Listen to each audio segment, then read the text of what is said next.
This is the People Before Politics show, broadcast every Sunday at 6 p.m. Hosts Damon K. Jones and AJ Woodson bring you the news that impacts our community. Join us for unfiltered, unapologetic coverage of the stories that matter most. Black Westchester Magazine presents the People Before Politics show, the news with the Black point of view.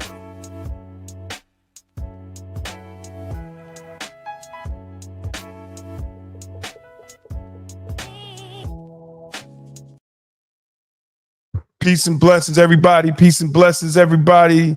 This is Black Westchester Magazine, and you are live with the People Before Politics radio show. I am Damon K. Jones,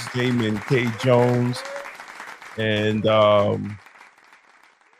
I am here, and we are live on YouTube, Facebook, and Instagram, X. We are live, so tune in and definitely check us out. We're gonna have we're gonna have a great show to talk about tonight.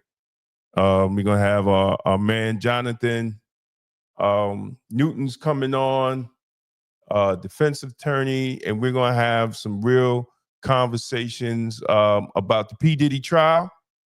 You know, from an actual attorney, and we're gonna have we're gonna talk about the New York City mayoral race, and we're also gonna talk about the recent Trump's tax cuts. You know, we're gonna really, you know, cut through the noise of what's actually going on with the tax cuts, and tomorrow on the Black economy. Everybody that want to tune in tomorrow on the Black economy today, this is what we're talking about: Black votes, billions, and bad decisions, with our special guest, Jonathan Newton, civil rights activist and defense attorney. He'll be on later, but we really want to have a small discussion about the tax cuts, and tomorrow on the Black economy on YouTube, our YouTube channel, and our Monday show, the Black economy, we're going to talk about the Black tax pivot, how people can benefit from these tax cuts. The tax cuts are for working folks that aspire to do things, not for people that want to have handouts. You know, I know they're giving, and we're going to go over all that. We're going to go over the misconceptions about Medicaid. We're going to go over how does it benefit families and entrepreneurs, young people, even young people who want to get in the whole social media range, because that is a business, right? You see these people, all these people on YouTube. You watch us, you watch other people. That's a business. You could literally start a business doing your hobby, showing your hobby on YouTube and get tax breaks. So it's a good thing. And even in New York, because they got, I can't remember offhand the tax that they kind of put back for New Yorkers. So let's so we're gonna have the conversation, you know, about that. There's a lot of things, you know, going on with politics and local politics, and we just want to really have those type of discussions. Trying to see if I could bring. Let's go to Black Westchester. See what's the latest news on blackwestchester.com. The latest news on blackwestchester.com. Now, if y'all don't know, this is our website, Black Westchester Magazine. Go to blackwestchester.com with the news with the Black point of view, and definitely share great articles. The first one, we got a 914 spotlight, Ashley Robinson.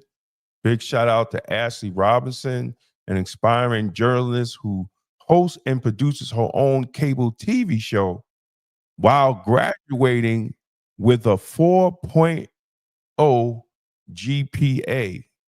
You know, I think that's something we need to definitely applaud. That's something that's something we definitely have to applaud. Someone's doing all that and still getting a 4.0 GPA. I want to shout her out. I did this last night. Shout out to Town Supervisor Paul Finer. He actually put me up on her. He was like, yo, she came and made a presentation, something about voting or something about getting the young people involved.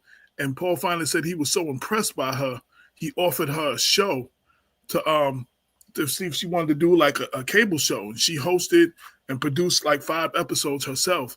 And she addressed everything from voting, young people and teens getting more involved in the electoral process, had the League of Women Voters on. She had a couple of teen entrepreneurs that were in high school on. And she dealt with, she did, stuff. Her show's called Teen Talk by a Teen, for Teens by a Teen. And she did something like, the Girl Scout troop, and she did, stuff like that would highlight, young people in her community. So she's from Elmsford, and she's doing her thing. And I just wanted to shout her out because, at this time, we hear so much about Black youth being dysfunctional and all the negative stuff they do, but you don't never hear stuff like just sisters like this. She produced her show. She's an aspiring journalist that's about to attend Penn State. She did all of this stuff and graduated with a 4.0 GPA and her list of accomplishments. It's just too much to read. You just got to read it for yourself and celebrate this sister and go on the site and leave her a comment, celebrating the sister. We need to celebrate our young people when they're doing something. So shout out to Ashley Robinson, Elmsford, doing her thing. Check out her show Teen Talk on the Greenberg Town website, and there's links in the story about all of that. So shout out to her. I just wanted to give her a shout out. Absolutely. We need to celebrate our young people. So AJ's another story, man. Family of Jarrell Garris starts petition to demand termination of New Rochelle police officer Detective Stephen Kahn on the 2-year anniversary. Talk about that. So before I even say anything, Jarrell's father just called me just before the show, C2. Y'all know him as C2, Raymond Fowler.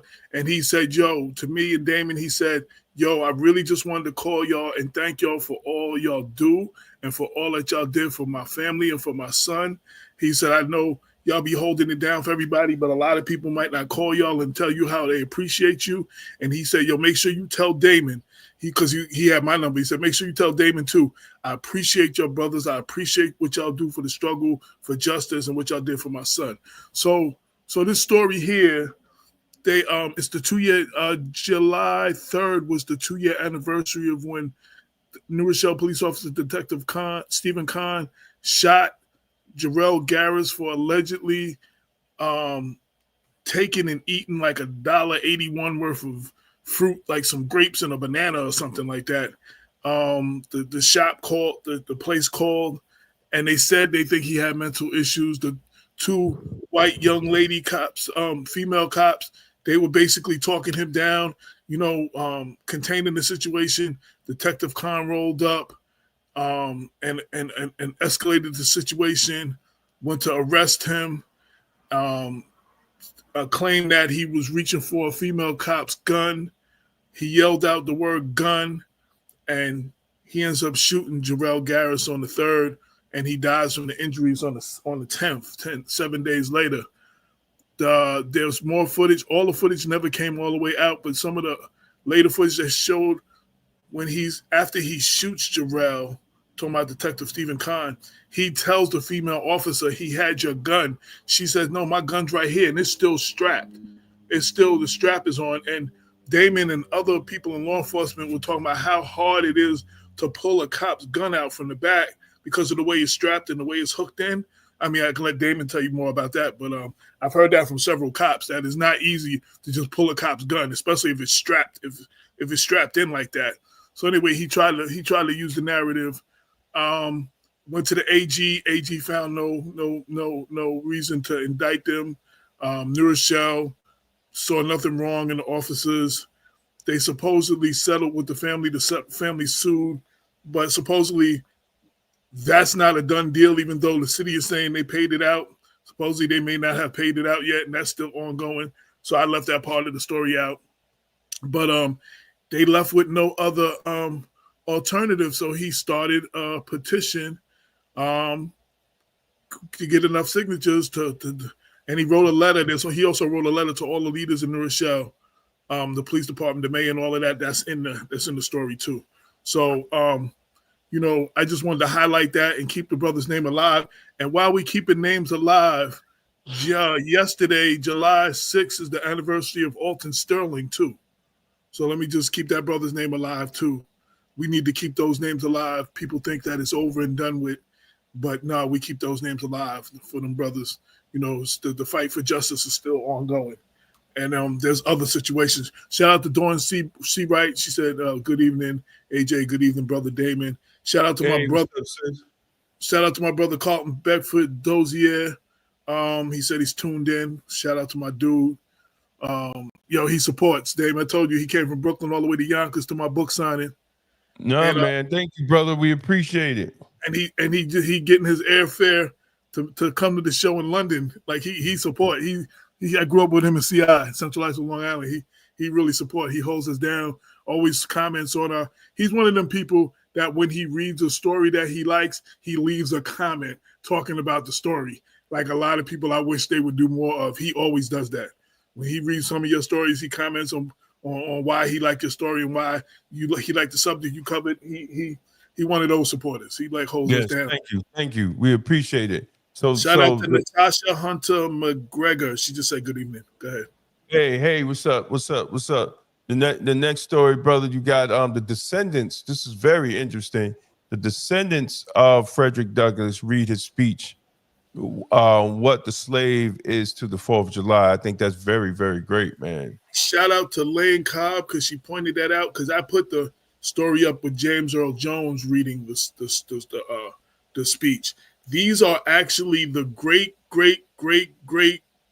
and another great for some of them grandchildren of Frederick Douglass. They all say who they are, and they all read little excerpts of it, and they all speak about what that meant to them and what the 4th of July means to them. And that's great, man. Those are the descendants. So NPR did this story in 2020. This is from NPR 2020, the video. Mm-hmm. Lane shared it with me, and I decided to put that up because I think we need to see that. A lot of them live in Rochester, upstate New York. That's correct. CKH. That is true. Man, you put up a lot of articles, man. We was trying to get it in. We was trying to get some work in, So this is Lanez Kinsey. Yo, first off, shout out to her. She been doing some dope articles.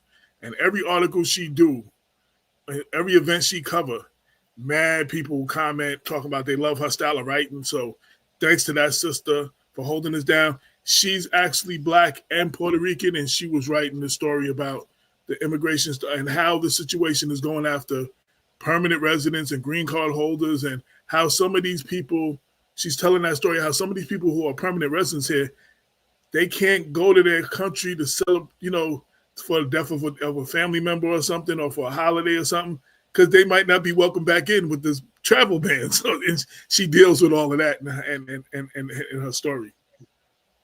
Yeah. So she tells that story from that perspective, which I couldn't tell that story from. So it was a good piece. Right. They're pulling out laws we didn't even know exist, bro. Yeah. So she covers that. She also covered the NAACP gala with the mayors, and she covered one of the women Westchester Women Agenda, their event. So she's been doing a lot. This story here, Yonkers is cracking down on that double parking with higher fees and increased enforcement. I was telling some people in Mount Vernon, yo, we could really use that like on blocks like 4th Avenue. You try to go down 4th Avenue sometimes in the day, there are people double parked on both sides of the street. It's like an obstacle course trying to go through. And it's like people coming out of a store or something or a restaurant and you blocked in and you got to try to find the person to get out. And so Right. Yonkers, that's been a big problem in Yonkers. They're not having it no more. Their fines have gone up to $150, and the mayor put a statement out, and the police that he issued I guess a command or request to the police department. They're putting out kind of like almost like a task force for peak hours. There's no warnings. This is your warning. There's no warnings. You double parked, you get a $150 ticket. Like, yo, Hey, listen, look, it is what it is, bro. Like society has to have laws and standards. You know, we have to have laws and standards. It is what it is. So if the mayor comes out and says, hey, look, this is what it is. You can't do this. And we're hitting you with $150 fine. Yeah, because it used to be like 90 and went up to 150. Don't do it. Now it's 150. And they're going to be then don't do it. But then I quoted this white lady. I don't remember her name. I think Erin is her name. And I sent a link to her Facebook page. You see, white lady holding her dog. She made a comment that I'm glad that she made on Facebook. She says, because she knows how things go, she hopes that this is equally enforced throughout the city, not just in certain neighborhoods, but also on that north side where they got money, because there's an issue there. And she's like, she hoped this is equally enforced. Oh, so yeah, quote from her, because sometimes it only happened in certain neighborhoods when these things happen. Not Yonkers, everywhere. You know what I'm saying? So she's I particularly put her quote, but no, yeah, I think that's a valid statement. You know, that yes, everything it should be equally enforced throughout the state. I mean, throughout the city. Throughout the city. Absolutely. I totally agree. This is my argument, man. It's fork in the road, man. Listen, we're gonna talk about this later, I guess. We're gonna have a little conversation, I guess, especially when Jonathan come on. He should be on in a few, but we have there's need to be real conversation, honest conversation about the tax cuts and how they affect the community, not fear. And I think Black people, persistent. This is Black Westchester, so we have a discussion with Black people also, is that it's time for us to pivot. We have to begin to think about being producers in our communities instead of consumers. We spend $1.5 trillion as consumers. You can't be oppressed and spend $1.5 trillion with your oppressor. That's just not, you can't cry oppressed and spend all that money with the oppressor. Like, that's the GDP of Saudi Arabia, Venezuela. Like, we spend more money on bullshit than some countries operate. And that's just facts. That's just facts. It's just logical failure how we are so dependent as a people and we spend so much money. So I really want to get into it tomorrow on the Black economy. We're getting into it because but we still only at 4%. You could say that it increased. Absolutely not. If Black entrepreneurship would increase, then the actual wealth between white people and Black people would decrease. I have to disagree. I have to disagree with what you're saying. If we could actually get black businesses up to around 9%, we would really make a big change. And also we got to start teaching our children. I've been hammering on this for the last 2 years. We got to start teaching our children trades and skills. We are being left out of the economy. We are being left out of the economy because we're not teaching our children trades. A black plumber is more important to the community than a black entertainer. Black plumber, black electrician, a black mechanic, especially if he knows how to work on BMWs. You know, a bunch of us got BMW. But also I just want to say, on the other side of black entrepreneurship, I have to put this on the people as well. We have to support our black businesses. So people, as a business owner, a struggling business owner, we have to support the businesses. We may have more black entrepreneurs starting businesses, but how many of these black entrepreneurs are able to continue to operate their businesses with the lack of support? So I don't know if, like, because they look at statistics, and I need to look at the number before I can respond to CK. Sometimes they put these numbers of businesses started, but then you look a year or so later and find out how many of the businesses are still open. You understand what I'm saying? So, right. So it's still the number started. We may have started a lot, but how many? And then for the people listening, how many have we supported? How many have we supported? Yeah, I was thinking the same thing. Thank you, Natasha. Well, the black-owned business firms still represent 3.3% in 2022. Right? We only contribute to 1% of the total business revenue. Right? And we represent 14% of the population. It might increase, but it might increase 56%, but we're still at 3%.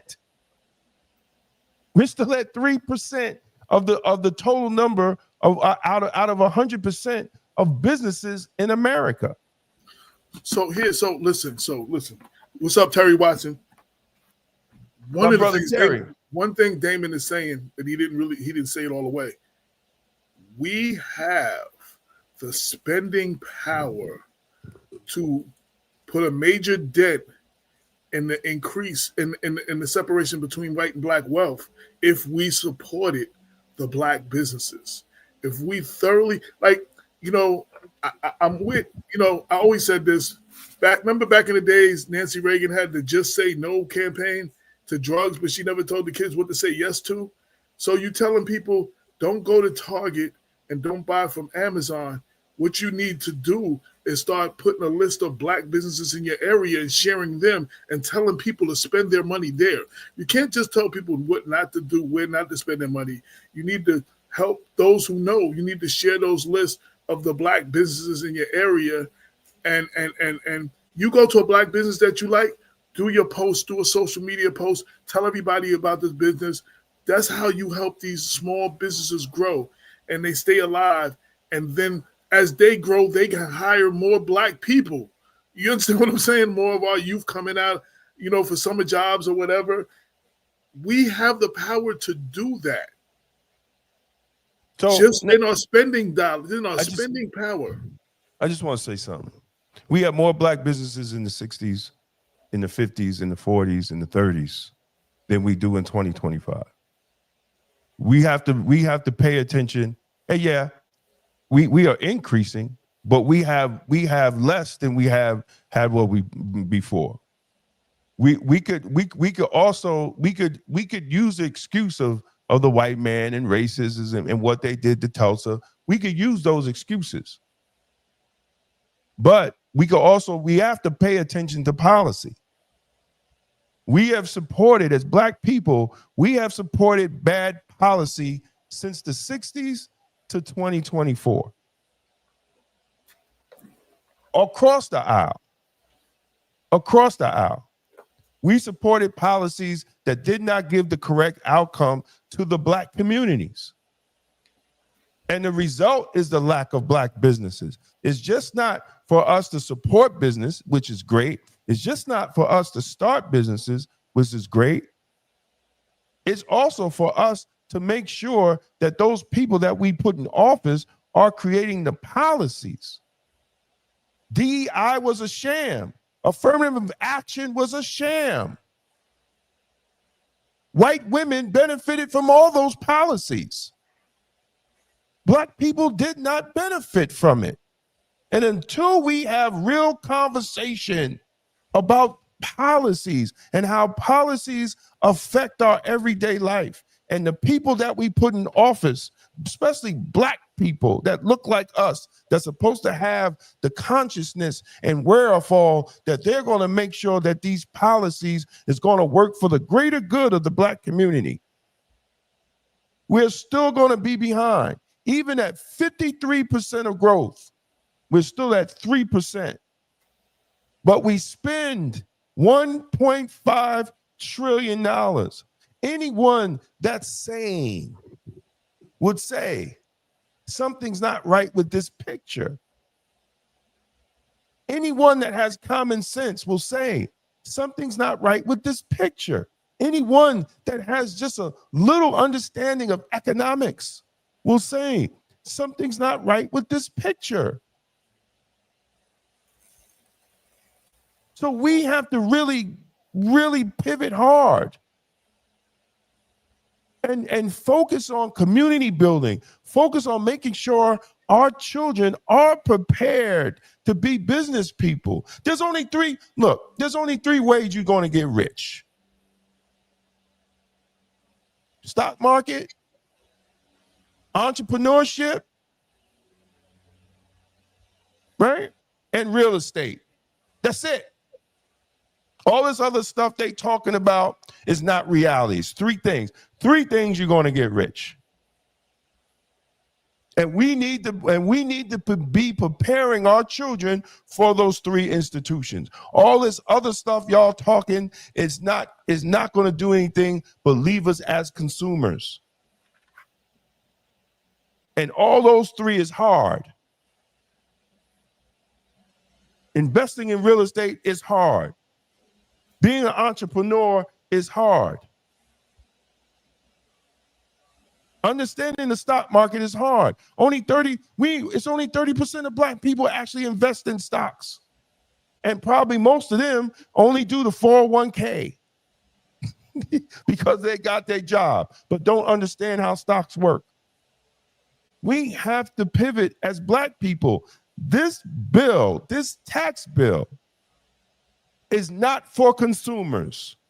It's for producers. Period.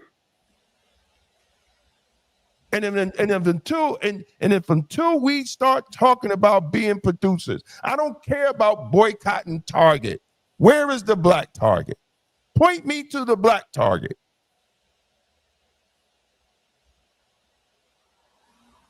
I don't want free stuff. Teach me how to go out here and get it myself. The Bible tells you that. We want to get spiritual about it.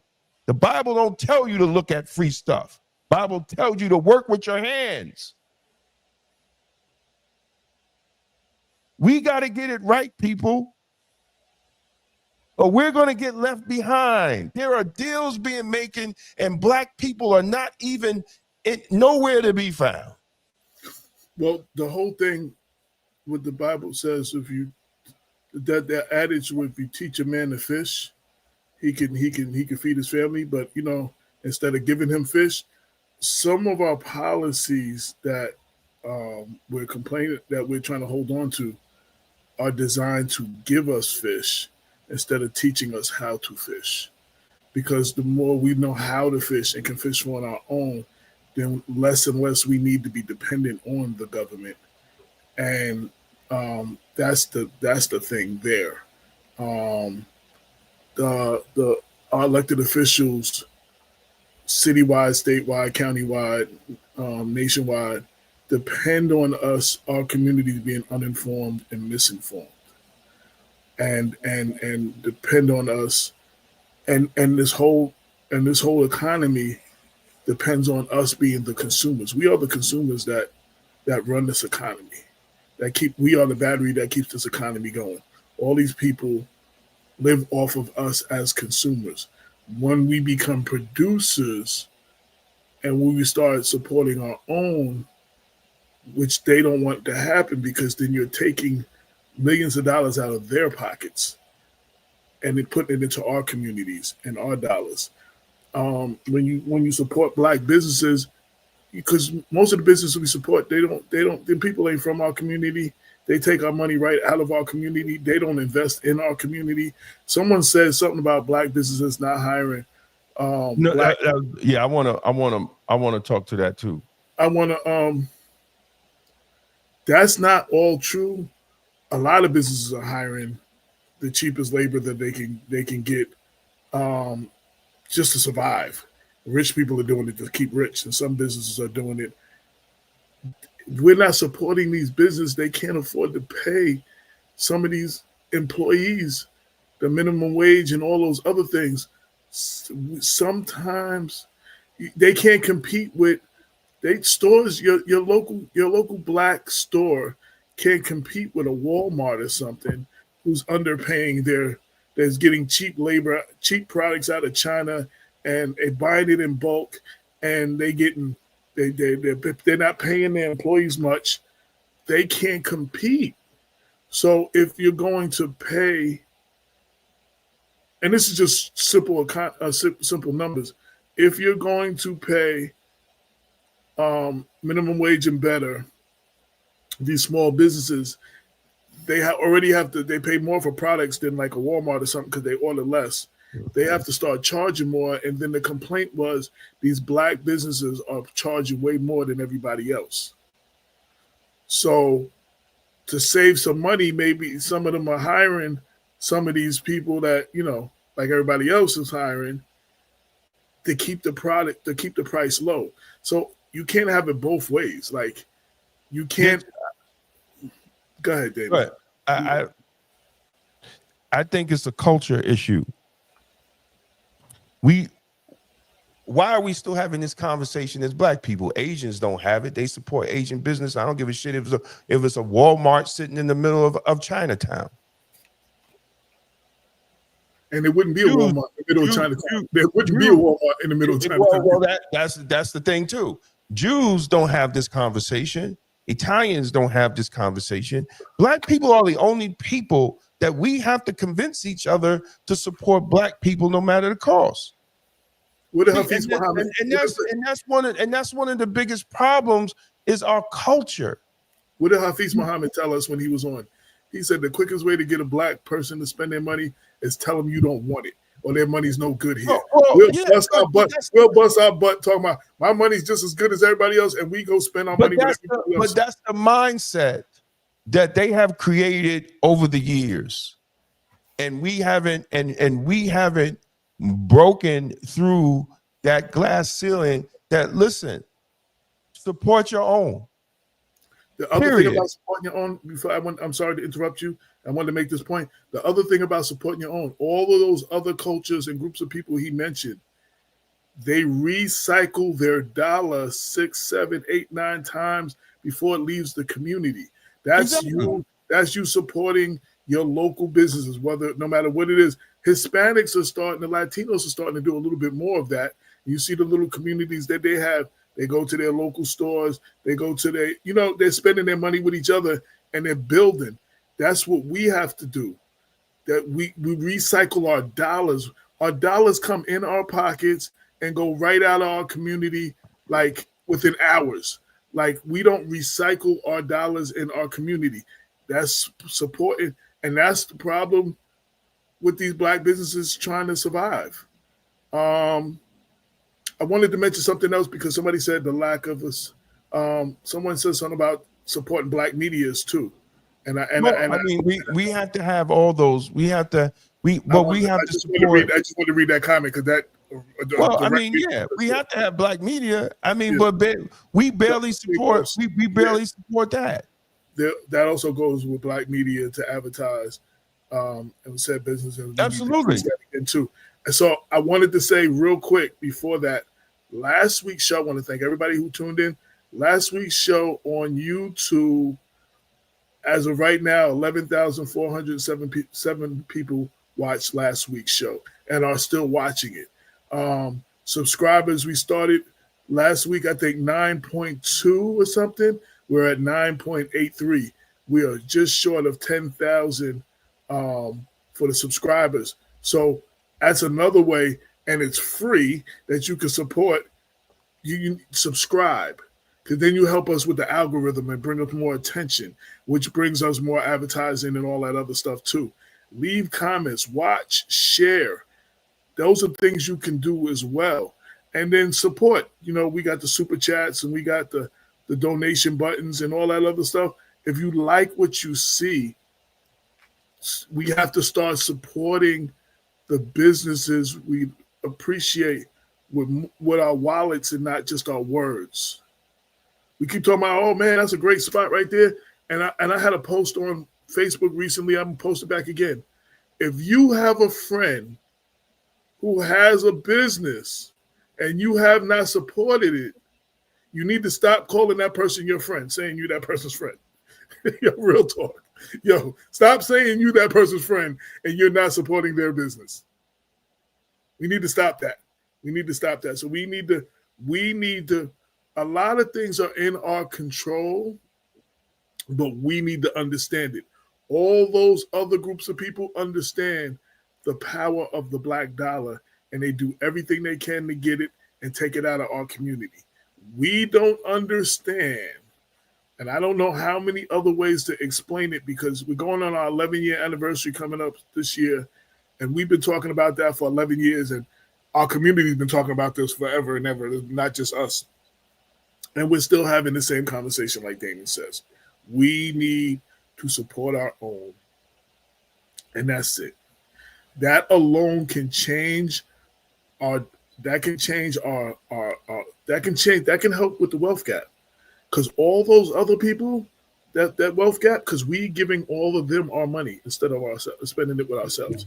We are contributing to the wealth gap that we complain about. We have to take responsibility for that. Yeah, and part of that is understanding the tax code. And part of that is making sure that you understand the tax code and how it works for you. Right? We have to start learning the tax code. There's no excuses. Like look, you have a cell phone and it calls you and they literally call it a smartphone, right? But this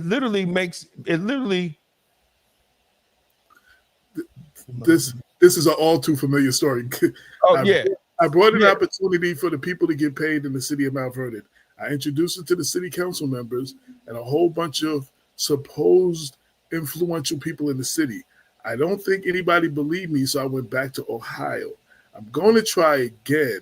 I'm going to come up with a major internet campaign, and everybody who has no felonies and is over the age of 18 has an opportunity to get involved.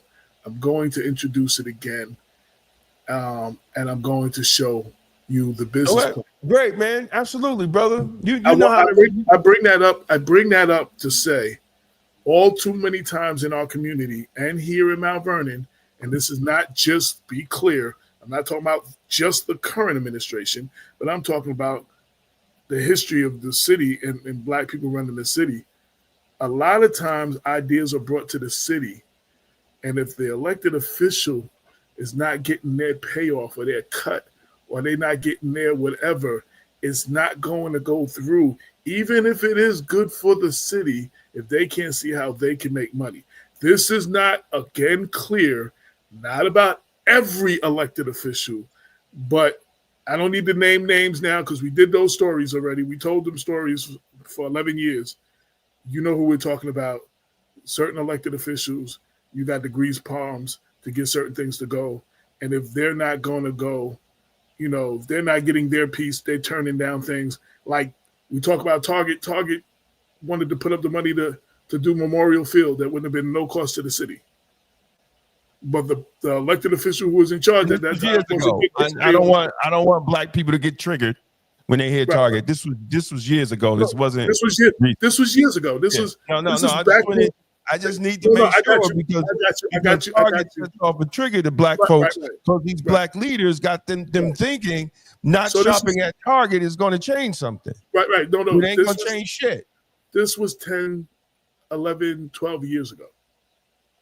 When all y'all was still going to Target, when it was cool to go to Target. But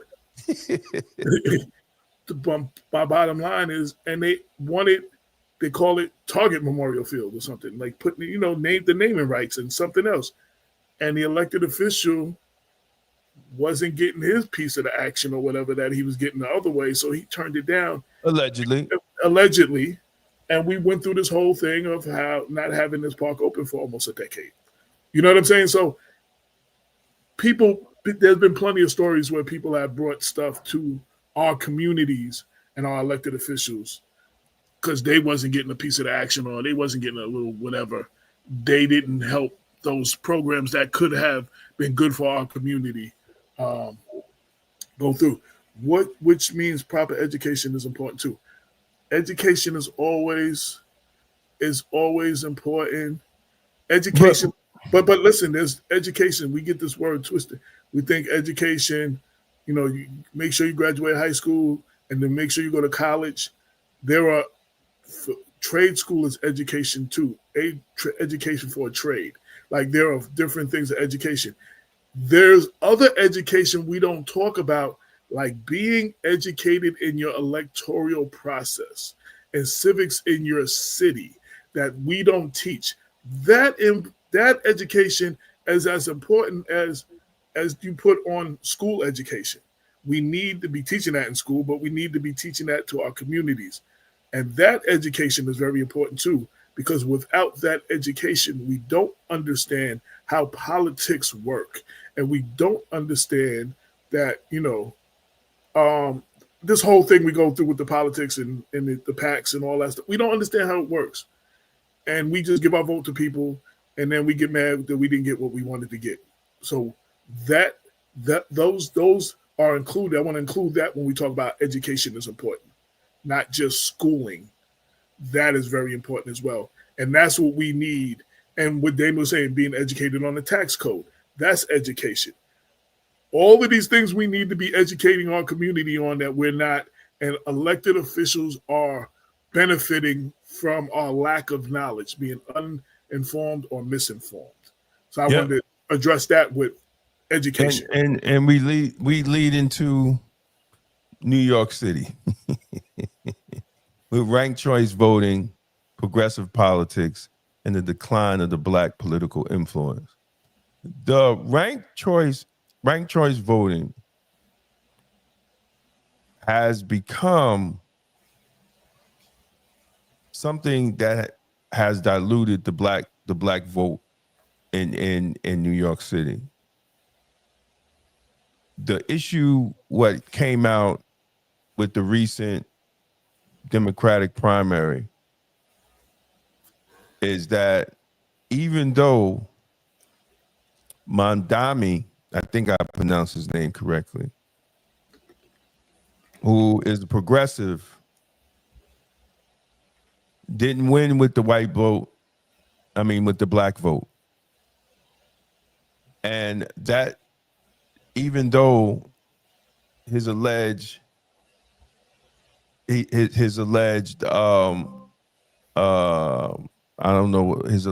platform is for alleged poor people or people that are in need, black people did not turn out and vote for him.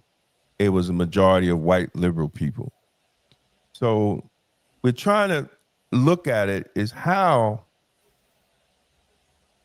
his policies will affect black New Yorkers and even the black political influence. I am not surprised that the Al Sharptons, the Tamika Mallorys, maybe my son, are jumping behind Mandami, because as we talked about on the other show, where his money's coming from. Money's not coming from grassroots. It is not a grassroots campaign. His money is big money coming from behind Mandami. He is not a grassroots person himself. He comes from a well-to-do family. And I think when it comes to black politics, not just in New York City, but throughout New York, black people are being fooled by elites that they're on your side when they're just using many of the black votes for their vote. So, you know, check out the article. There's a lot of things that's in there, a lot of things that he is promising that just doesn't add up economically, which, you know, I think any politician that promise you handout, you should be wary of. We need to start being wary of these handout politicians. Well, I mean, yeah, but we're talking, we're actually talking New York City, and we're actually that the shock is that someone with everybody thought that would win, Andrew Cuomo didn't win. Now, does he have a chance in the general election? I don't know, because you're gonna have Mandami, you're gonna have Cuomo, you're gonna have Adams, you're gonna have Curtis Sewa, and you're gonna have another independent candidate running in the November election. So we're gonna have to see, you know, how it's going to happen. And then even with these policies, you got people like Al Sharpton jumping on Mandami's side, which is very interesting when you examine the policies that this man is talking about. You know, I suggest, you know, we did a video. There's a video on Black Westchester that goes in depth with what his policies that he's been vocal about, and how it ranks, how it adds up with the economics of government. You know, it's one thing you could say all this stuff, but if it doesn't add up with with the actual workings of government, then, you know, he's just blowing smoke up your ass. So, and talking about pulling police out of communities. Listen, I'm a black person, been in law enforcement 33 years. I would never move into a community that don't have police. I will never do it, especially if I'm paying taxes. I will never do it. Black people want police in their community. They just want accountability and transparency and professionalism of their police officers.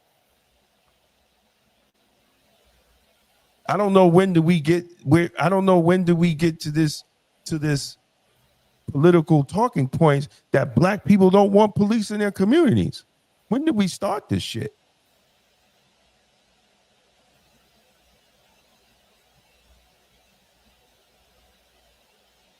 Like, that's crazy.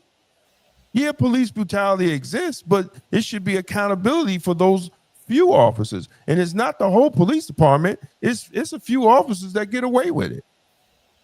But to paint all NYPD, even those who go in there and want to do for their community, as the enemy, I don't want you representing me.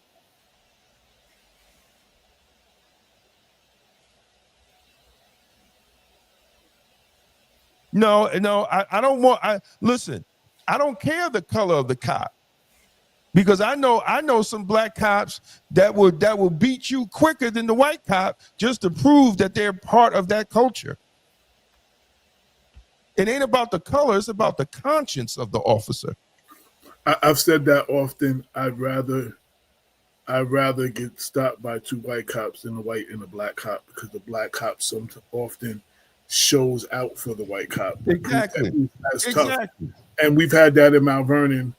And we did a show with R&B legend Jeff Red, and getting harassed by a white and a black cop in front of his house, sitting in his car in front of his house. So we had the whole story on that, and when we did that story, several other people was like, "Yo, those are the cops that's pulled me over too." Exactly.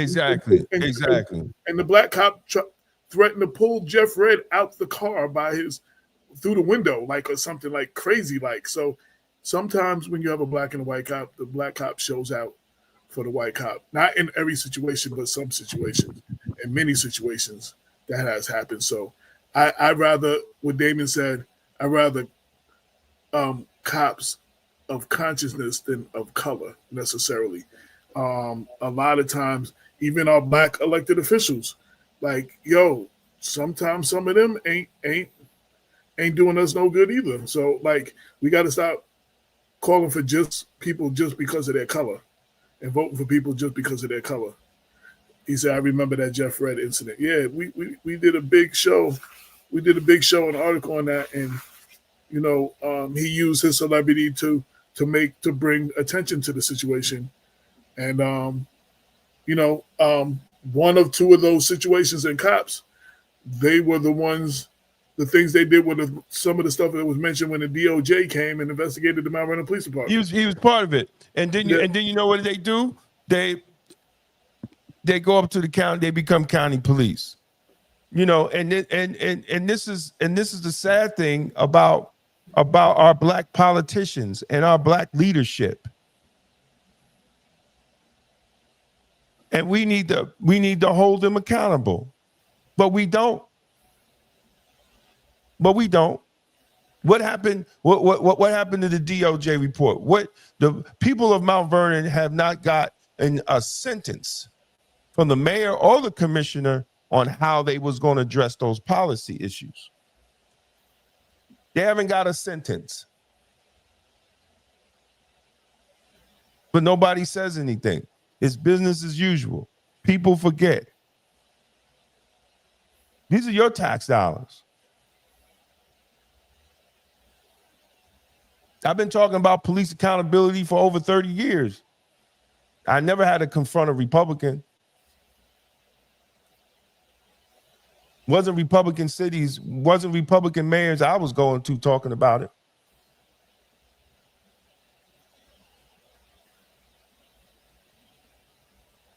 Other than Rudy Giuliani, the rest was Democrats. When the sister in Buffalo got suspended and fired, stopping the white cop from choking a black man in a cuff, those were Democrats. Those were Democrats.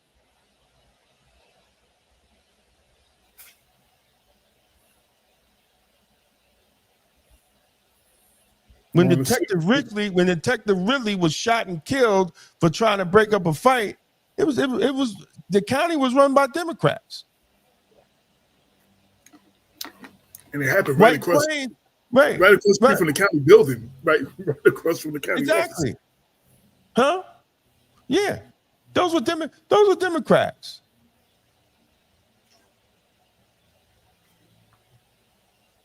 We can't. Let me finish. When Kenneth Chamberlain got shot and killed, called the N-word by White Plains police, those were Democrats. They were Democrats. So where are we getting all this Republican rhetoric from? When Mr. Chamberlain got killed, that wasn't Estorino in office then? That was Estorino. Estorino is county. This is White Plains police. Oh, no. Okay, I thought it was just... Right, they're the Democrats. Roach. He's a Democrat. Oh, you're talking about a Democratic city council. Absolutely. So where are we getting all this Republican talk from? When we get shot at or killed, especially here in Westchester, they're Democrat-run cities. And then Mike Brown and Eric Garner and all of them happened under Obama. We thought, you know, things were going to change because we had a black president. Nothing changed because we got to understand, people, that these black politicians are there to manage our condition, not better our condition. Because if it wasn't true, then we wouldn't be seeing our cities and our communities look like they way to do today. Then prove me wrong. Look at the conditions of the cities. Look at the condition. We haven't got anything from Tish James on police reform. She's too busy chasing Trump. And as I said before, she will never put Trump in jail if she couldn't put broke-ass Richard Thomas, the Mount Vernon mayor, in jail at that time. There's no way she was going to get Trump in jail. Snyderman lined all that up for her. Like, it was all lined up. It was all lined up. So let's stop being fooled by those who claim they represent us. And let's start asking for more as a people.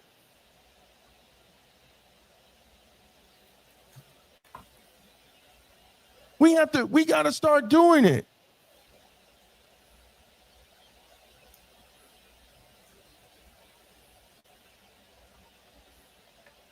Because sooner or later, it's no going back.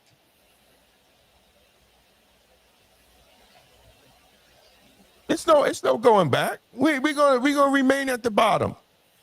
One handouts. Not starting businesses, not educating our children. Not preparing our children for AI and HVAC and all these other things that are community building. We're not preparing our children for them. I lived in Mount Vernon for so many years. I ain't never seen a Republican in a shootout or breaking in my car or pissing in my stairways. Well, I ain't never saw a Republican doing it. I saw children and adults that call themselves Democrats, whether you like it or not. Black Democrats at that. Exactly. So Mount Vernon is a black-run city, and anything for the conditions you cannot you can't blame on Republicans, because Republicans don't run Mount Vernon, and you can't blame it on white people, because white people don't run Mount Vernon. It's a black-run city. It's the only one in Westchester. Exactly. So this article here, they teach us to hate the rich, but not how to be right. And this is going to be the last article, man. Let's just go to the two screen. I wanted to also shout out was Neil Reynolds, first New Rochelle, first black New Rochelle police commissioner. Yes. There's a story on there. New Rochelle. We always said Mount Vernon was the only municipality that had a black police commissioner. Now we have New Rochelle. And it was. I think it was poetic justice, because I always told a story about an officer that always said there are many police departments, and they were talking about Mount Vernon specifically because Mount Vernon, for the history, majority of history of my life,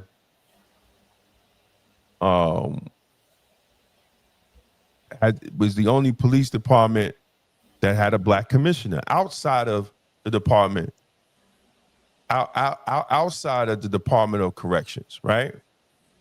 So the officer said to me, man, I wonder how it feels to have a black commissioner, man. Never seen it before, only in Mount Vernon. And I thought about it. I was like, wow, that's crazy. Right? And now he's the commissioner of New Oh, Rochelle. that's the one who said, yeah. Yes. Shout to And Neil. now, He's also, I met him. shout out to Neil, man. And I love you, brother. He's part of the New Rochelle NAACP. Yeah. I worked with him. Yeah. I worked with him when we had all the. We was having that conversation, and Neil said it. And at that time, he was a sergeant. And he said, man, I never, know how it would feel, to have a black commissioner.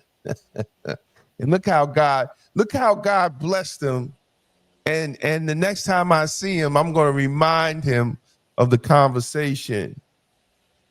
He was a sergeant then when he said it to me. Now he's police commissioner of the New Rochelle Police Department. And he had stated to me, and he was deputy before. He was deputy before he was the deputy commissioner before. He was a deputy. Well, he's the commissioner now. Yeah. But back then he was a sergeant. Ain't seen nobody high like that. And he just wanted to know how it feels. Now he knows how it feels because he's the commissioner, right? And he has an opportunity to be that example to cops of all colors, but especially young black cops, because that's what Commissioner Jackson was to me when I got the job in 1990. He was bigger than life. He treated everybody equal. He wanted professionalism and he wanted black officers to be especially extra because of what was expected of us and how the community looked at us.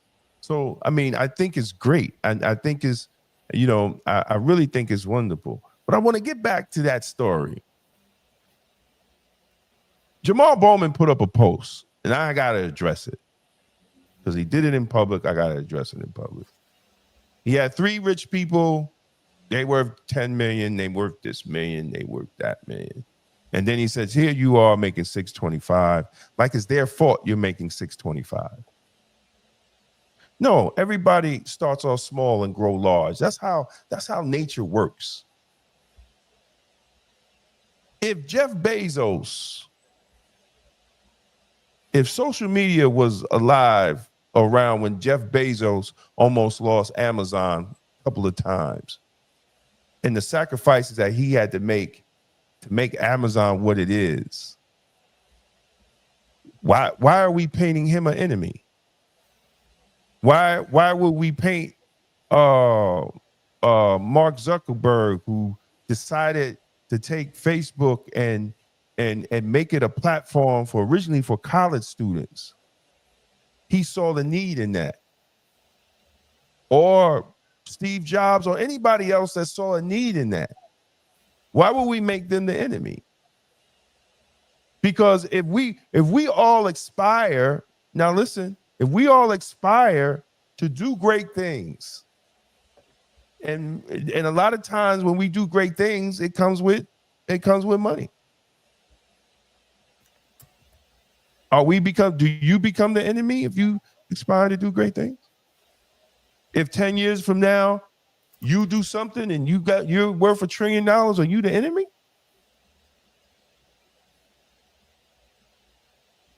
And then the hypocrisy is the people that there's the same millionaires are the one financing campaigns,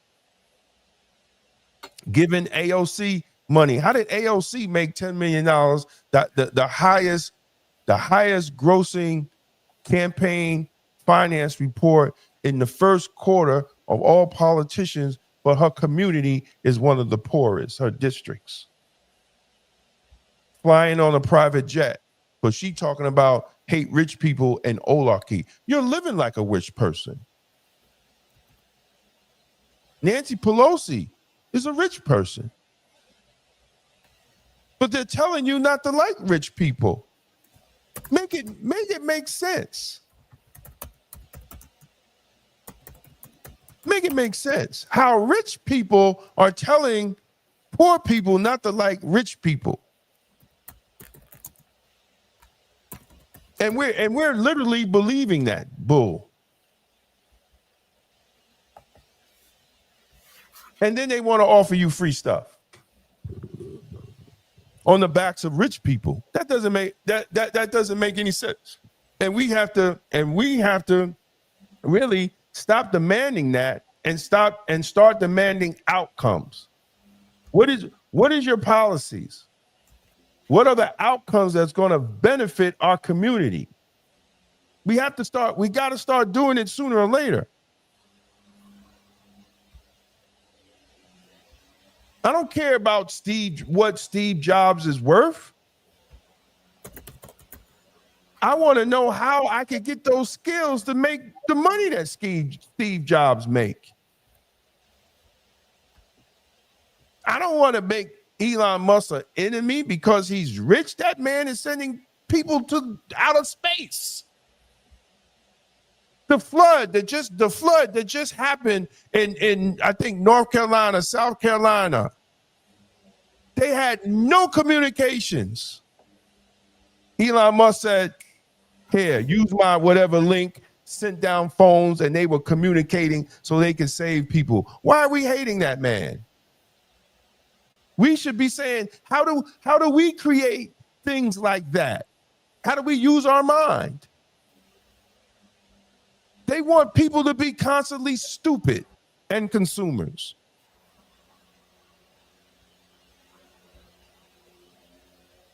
If he wasn't caught up in all the politics, they would have probably gave him a goddamn award. Because he literally saved lives down there. They had no communication. And he sent those phones to hook up to his satellite, and they had communication.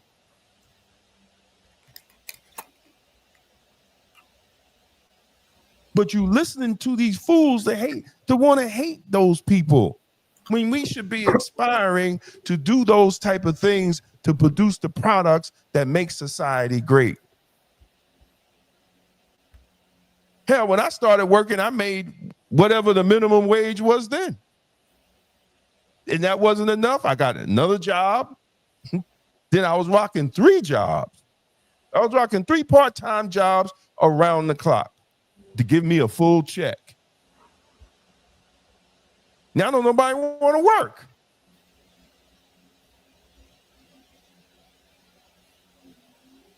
And they bank on you not wanting to work. Oh, it's just some work requirements. You gotta work. You gotta work. You gotta work to get the benefits. You gotta work. Get off your ass and work. And maybe you lose some weight. Maybe you'll go out there and move your body instead of sitting home playing PlayStation. We got to go back and have a worker mindset. That's why we ain't got nothing. Because we want handouts. And we let these politicians fill you with that BS.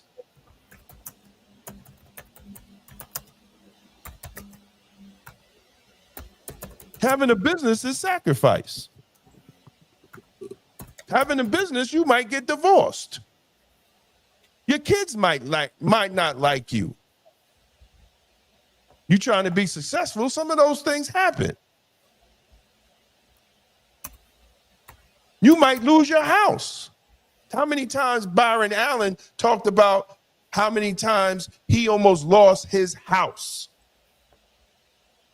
because he was making those type of sacrifices. Now he becomes successful. These foolish politicians is talking about he's the enemy? Are you kidding me?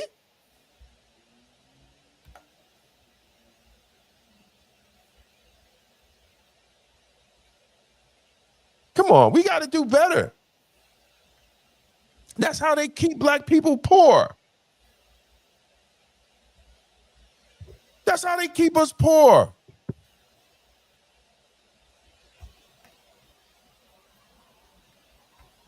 You got a little bit of money. Don't go out there and so what? You can't get a financial investor with your little finances? Stop buying all this BS. The same amount of money you buy Jordans, you could get yourself an LLC.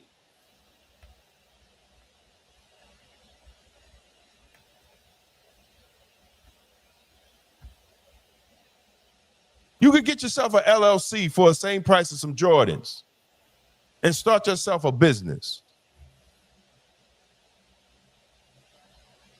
Kids walking around with $500 belts on. Get a business. Start an escort.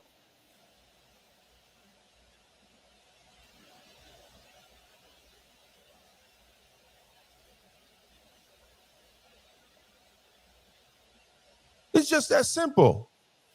Pay attention to what's going on and find some services and give a service. Get a little extra money in your pocket. Let me tell you, AJ, let me tell you what I started doing. So my wife wanted me to make all these toppers, cupcake toppers. Now I'm sitting here and I'm like, damn, I got all these toppers, and you got a lot of black and brown customers. So they want some things that, like a Barbie. Barbie's white, right? So put it through ChatGPT, make the Barbie black. ChatGPT makes the Barbie black. I make the cupcake topper. So I go on Etsy. There ain't no black Barbie cupcake toppers because I was looking for them, right? So I said, you know what? I'm gonna run it through AI, make the Barbie black. Took the cupcake toppers and put them on Etsy for people who want some black cupcake toppers. And I sold 60 of them at $3 a pack. See, we have to wherefore and see what exactly needed. Well, I mean, if you want to do it that way, even if it's free, start an LLC, start a business. YouTube now with the new,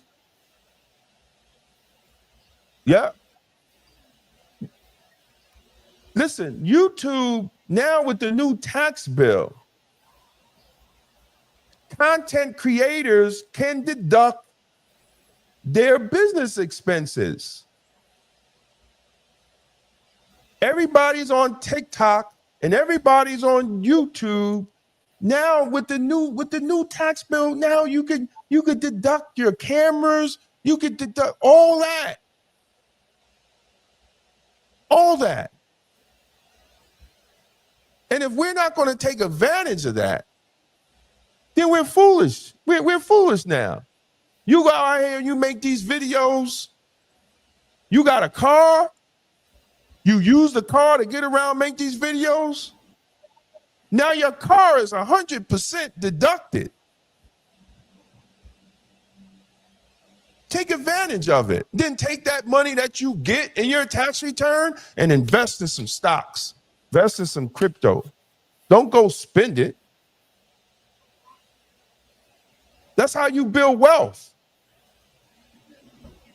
The problem is we're not building wealth.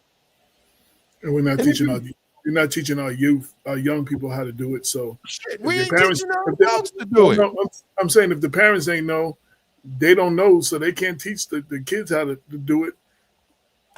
That we when you say proper education, that's part of the education. We need to be educating ourselves on those type of things. Exactly. So I wanted Damon. I think a lot of people don't know where to start. Yeah. No. Well, that's why they need to watch The Black Economy every Monday at 8 p.m. We go over talking about how we could get in, how we could start doing things, and what legislation laws need to start with us. Well, I mean, yes, we should buy property. We should also buy property too. But you got to have some money. You just ain't walk. I mean, people tell stories, they go no money down and all that other stuff. You listen, you need to save some money or get with 10 people. Each of y'all got $10,000. You get with 10 people, that's $100,000. Y'all go in on a piece of property. And I just want to say one more thing about not knowing.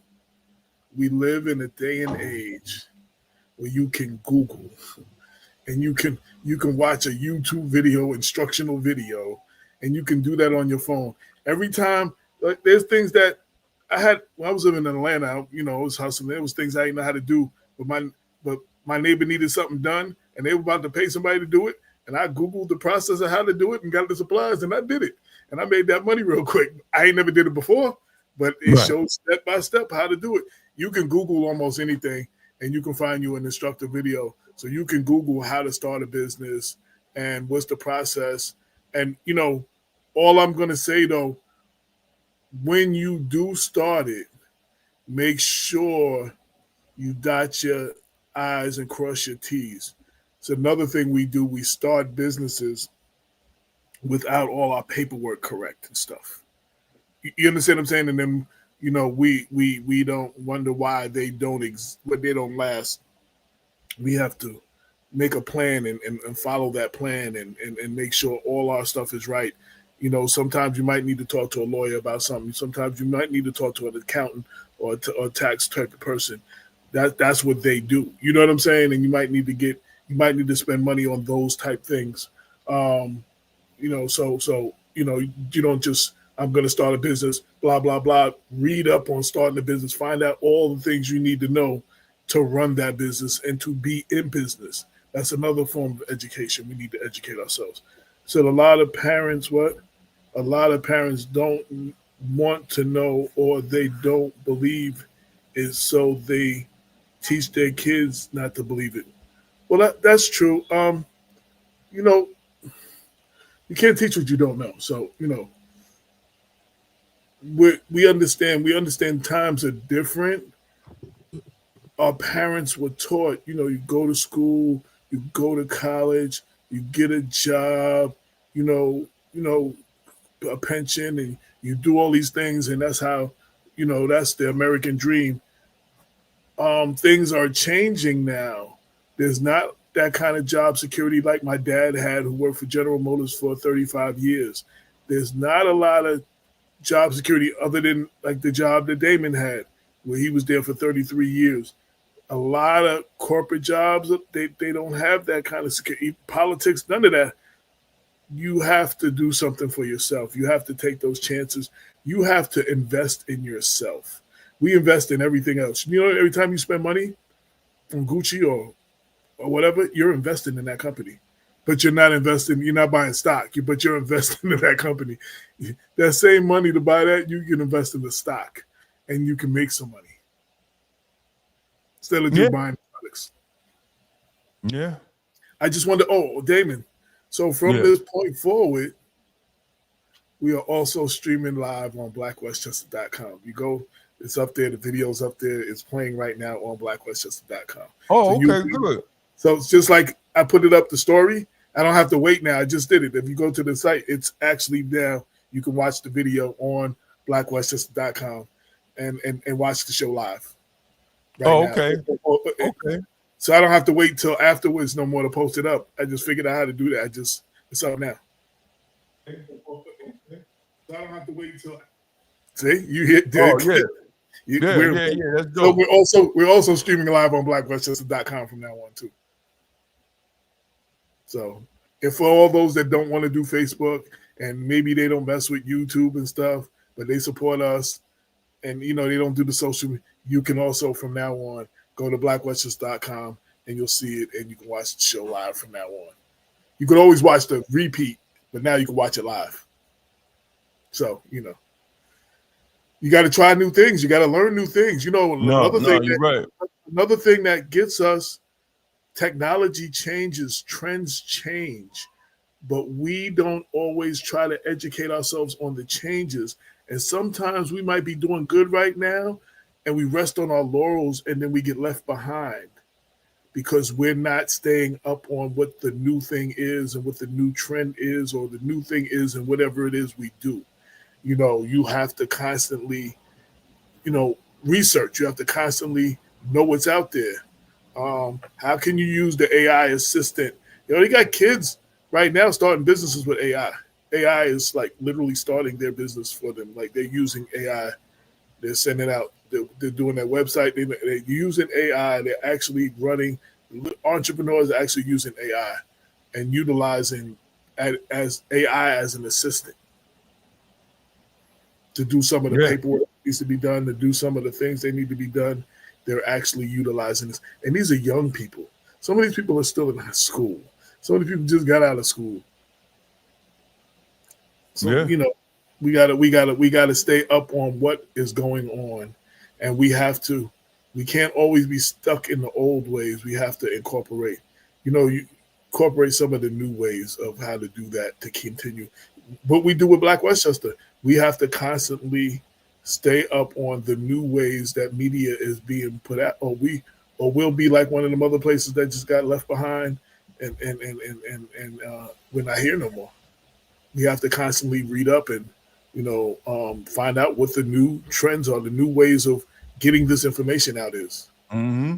Even doing this show, this show has been a lot of different iterations to where we got to now, because Damon been staying on that computer and reading and watching videos and figuring out how to do this stuff.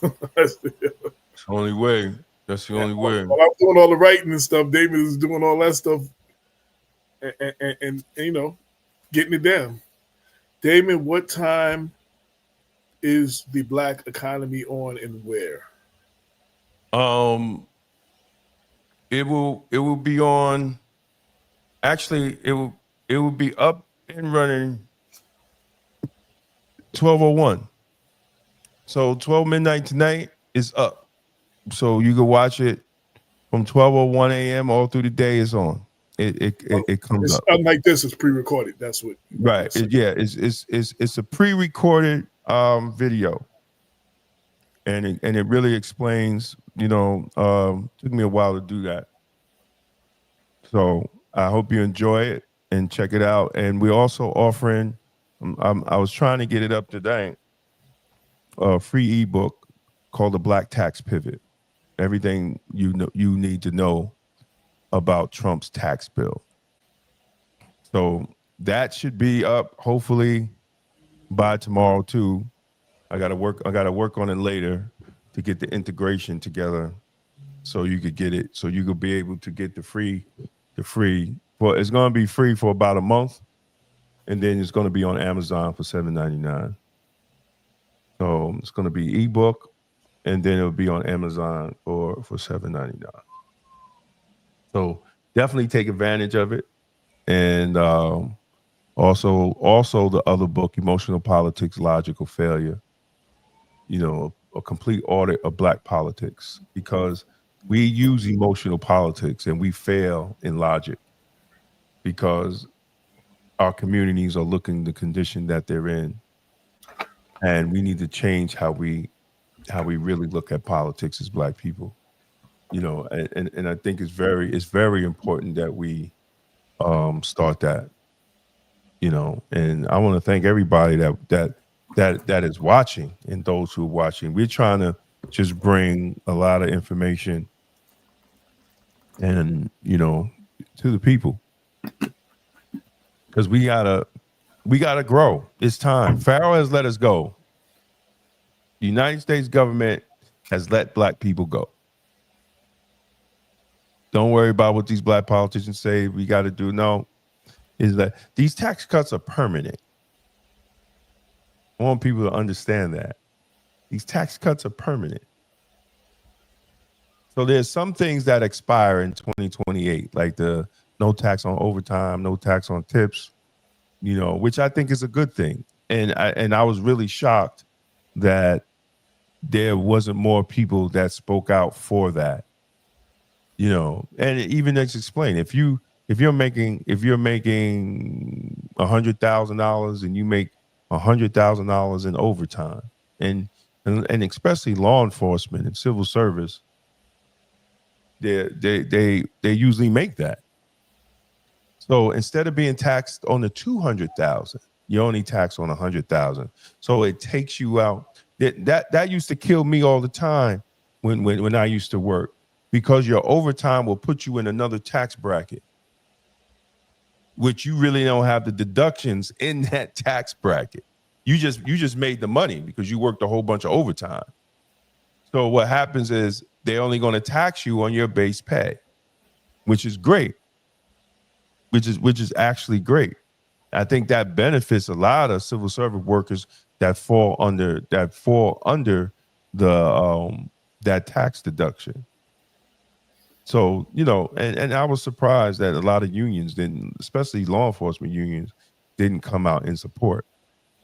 But we're in an era of politics that they'll cancel you if you disagree with the majority in your state. So you made a statement. You said that the tax cuts are permanent. Nothing is permanent. Someone else get in office and they pass new laws. So nothing is permanent forever and ever and ever. Nothing. Well, I mean, right now it's permanent unless you're gonna look. Rich people, we get into the thing that these motherfuckers are for us. No. I was just saying. No. The But the word permanent means it never can change. It technically can. You think rich people are changing their benefits? I'm saying technically it can be changed. It can be changed, but the reality reality is it can't be changed. That's why the reality is, you know, when a star was born. I'm going to tell you when a star was born. The star was born when Trump told Hillary Clinton she will never change the tax code because her friends benefit from it. That's when the star was born. And they will never change that, Democrat or Republican, because the people that give their money, their campaign money, are rich people. They're not poor. We can't afford to give that type of money to these campaigns. They're rich people. And until we realize that, there's rich people on both sides. I'm not arguing anyway. I was just debating the word permanent. But they're not changing it. Yeah, but it can be changed. Now, I just want to. No. Listen, I know it can be changed, but for right now, they're permanent. For right now, they locked in the first tax cuts that was going to expire. They made them permanent. Now, if the Democrats, which I doubt it, will ever regain the House, the Senate, and the White House, which I doubt it will ever happen again. Especially now. I can't say that. Listen. Wait a minute. Let me finish. Especially now that Elon Musk has started the America Party. It's not going to hurt the Republicans. The MAGA base is too loyal. It's going to hurt the Democrats that's too far left. They change over and over. There will be another change. Republicans will forever and ever and ever. I doubt that if the Democrats stay on what they're talking about, they're never going to get middle America again. Right. Every party, once they lose it, they change their vision and they change. Haven't did that. Yeah. They not yet, but they get 12 years. 12 years of this, they'll figure it out. They're not going to figure it out. They're not because they're not talking it because they don't have any talking points, bro. And now that you got a national third party backed by and I think it's a ruse. I really think it's a ruse. I think all this is a show between Trump and Elon Musk. But that's going to be something to see. That America Party backed by the most richest man in the world is going to hurt Democrats. It's going to hurt Democrats. The Democrats have not found out in June that they have to get on the 60-20 issues. They're still on the 20 issues. And until they change. Again, both parties have lost big because they didn't have the right messaging. Eventually, they switch more to the center. People are tired of the people that are in power, and it changes. It might not happen for 12 years, but it's not that Republicans are ever, like, we just got to watch the words we use. Republicans are not going to be in power for the rest of the world, the rest of the time. I never said that. One thing I say, if they do not change, if they do not get off the shit they're talking, and the fact that by the time of the next census, Democratic states are going to lose. They're about to lose Senate and House seats in the Democrat states. They're giving it's already out there. So they're going to have less influence in the House because people are moving out of the Democratic states. They're moving out of the states and they're going into the southern states. They have a problem. They have a big problem. And again, history has shown both parties have had this problem, and then they get more to the Senate. They never had that problem when the Democrat states have less representation. Do you understand what I'm saying, bro? They're not going to have the same numbers. I hear what you're saying. Right, and that's my point. And if they don't switch up, they got to keep people in their state. If they don't switch up, that's what I'm saying. If they don't switch up, it ain't gonna happen. No, but you can't say that. You can't say that. Look. Only you can say is you don't think. You don't think it can happen. It ain't gonna happen. You can't for a fact say, but you can't say for a fact that it won't happen. Okay. It ain't gonna happen. Okay. It ain't gonna happen because as long as they stick to what they're sticking to. So just like the Republicans who made statements and now those videos come back to haunt them 12 years later, people are gonna pull this video. People are gonna pull this video. Keep this video up because they're gonna have to totally come back to the middle. And both sides do that. People switch sides all the time. Okay. It's the same people who voted for Obama voted for Trump. Like people switch. Okay. Listen. No, I'm not talking about people. I'm talking about platform. I'm talking about the Democratic platform. I'm not talking about people. I'm talking about the Democratic Party itself, the DNC. If they do not change their platform, they will never win a national election again. And that's what they said about the Republicans during the Tea Party era. And you see they're in power again. I'm just saying it switches from time. People switch, platforms switch. Listen, Trump was a Democrat. He's a Republican now. No, we're not talking about Trump. We're not talking about an individual. We're talking about the history. We're talking about the history. But you're still talking about an individual. I'm talking about the platform of the Democratic Party. Again, if they do not switch, they will never win an election again. Republicans are talking stuff now that they never traditionally talked about. They're appealing to people now that they never appealed to before. Their platform has changed, and that's why it's popular right now. Platforms change. They have never. No group of people. Wait, no. In the history of this country, there's no one side that had a platform that they've always had that has not changed when they lost. They've all changed. So that's what I'm saying. Like, you just can't speak in absolutes because that's not true. Listen, I can say how I feel. No, it's how you feel, and it's not fact. It's how I feel. It's how I feel. And if they don't change, they're not going to win. So if they don't change, they're not going to win. They're not going to win. If they don't change, both sides they're not going. If the Democrats don't change, if they don't change their national platform, they will never win an election again. Period.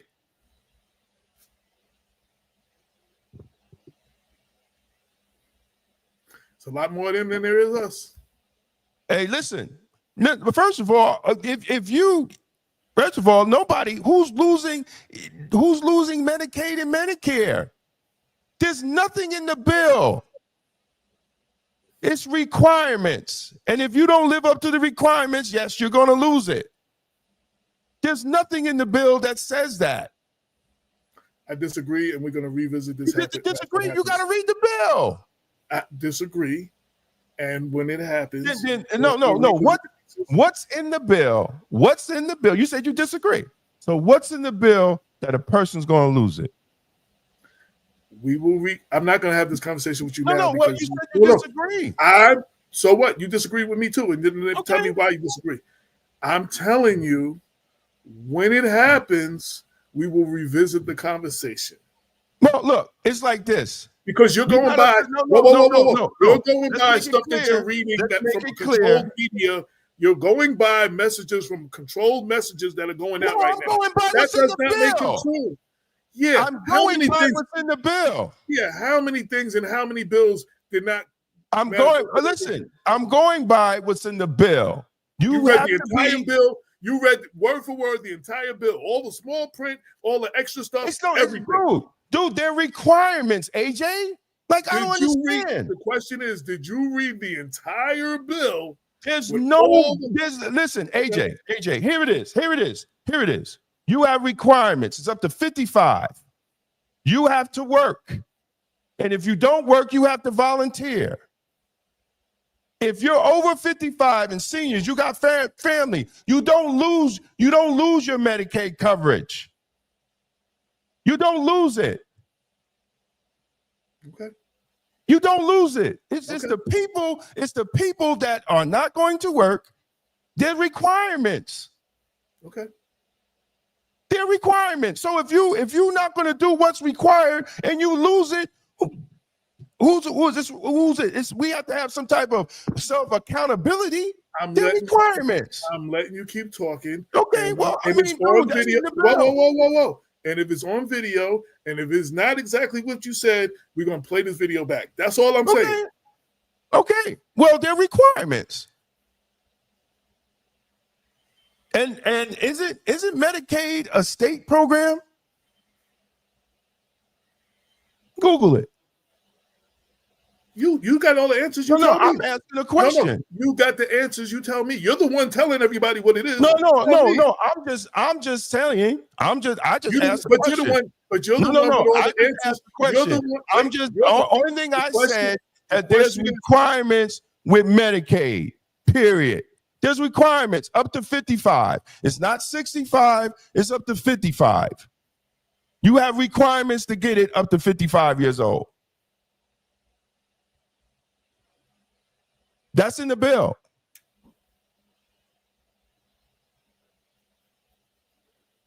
You have to work, and if you're not working, you have to do community service.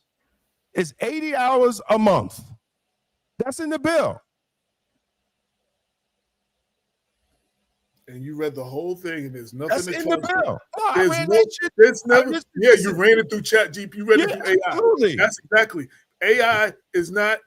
AI reads the bill. Whoa. Let me stop. Now let me talk. Stop. AI, let's not pretend the people who did all the prompting in AI are not us. So a lot of AI, just because AI said it does not make it true. No, AJ. Whoa, stop. Everything coming out of AI is not true. If you upload the document, no, AJ, let me stop. If you upload the document into AI, it scans the document.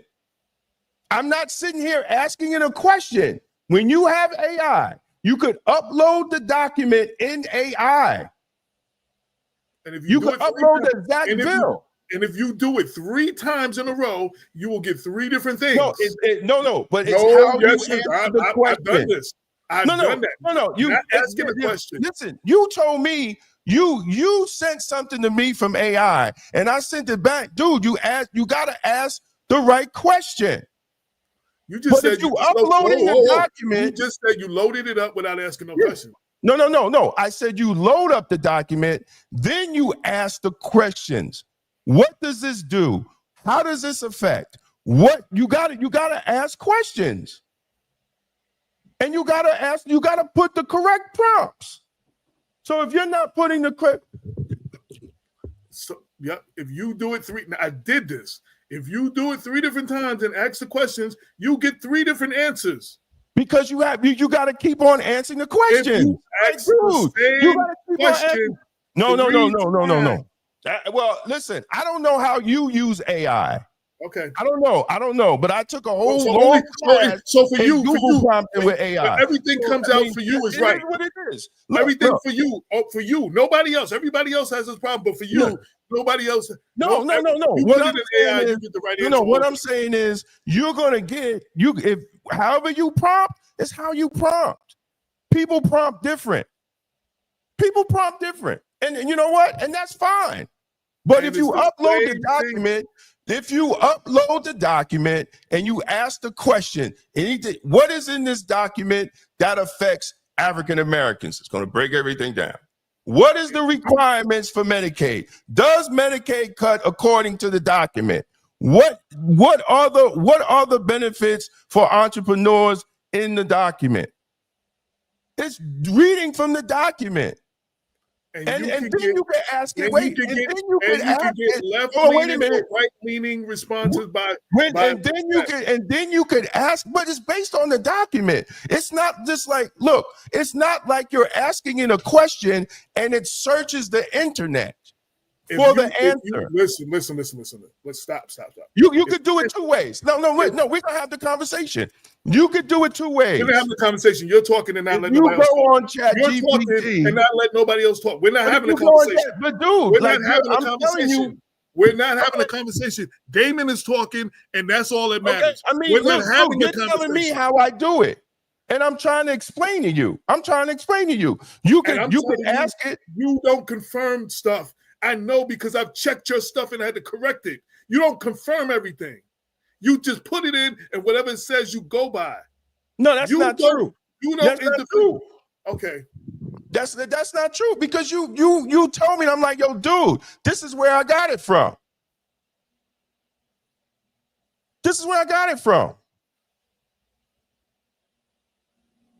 Maybe it's not what people want to hear, and probably so. You're not paying attention to anything I'm saying. So go ahead and talk. I heard what you said. I'm done. I heard what you said. You're not addressing what I'm saying. So I'm done. No, Damon, you and AI are right. The bill does increase. No. I'm talking. I'm responding. The bill does increase the debt. It is what it is.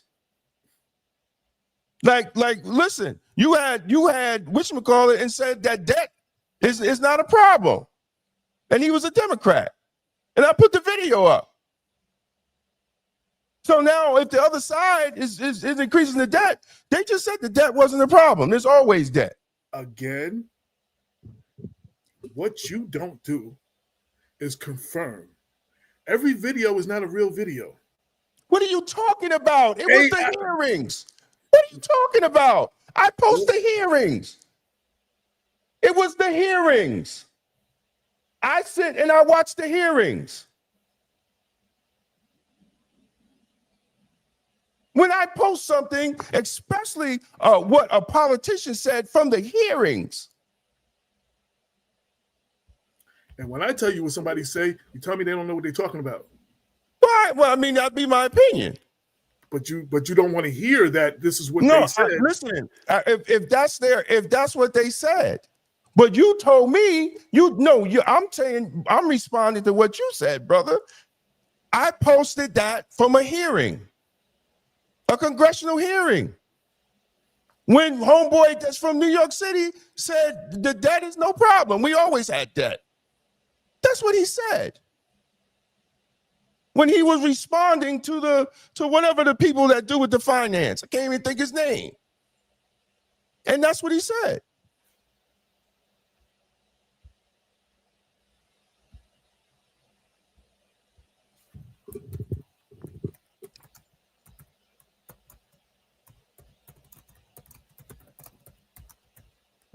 So, I mean, what are you going to do? Listen, we're going to go back to my original state. If the Democrats don't come back in the middle, they ain't going to get in. So if we could argue about the bill, we could disagree about the bill all we want. But the opposing party is going to have to get on point with whatever the rest of America is saying, or they won't win. Period.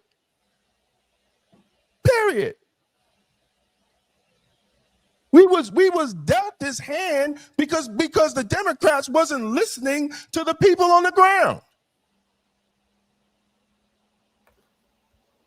See, the difference is in our conversation, I'm not defending the Democrats, but I'm not agreeing with the Republicans.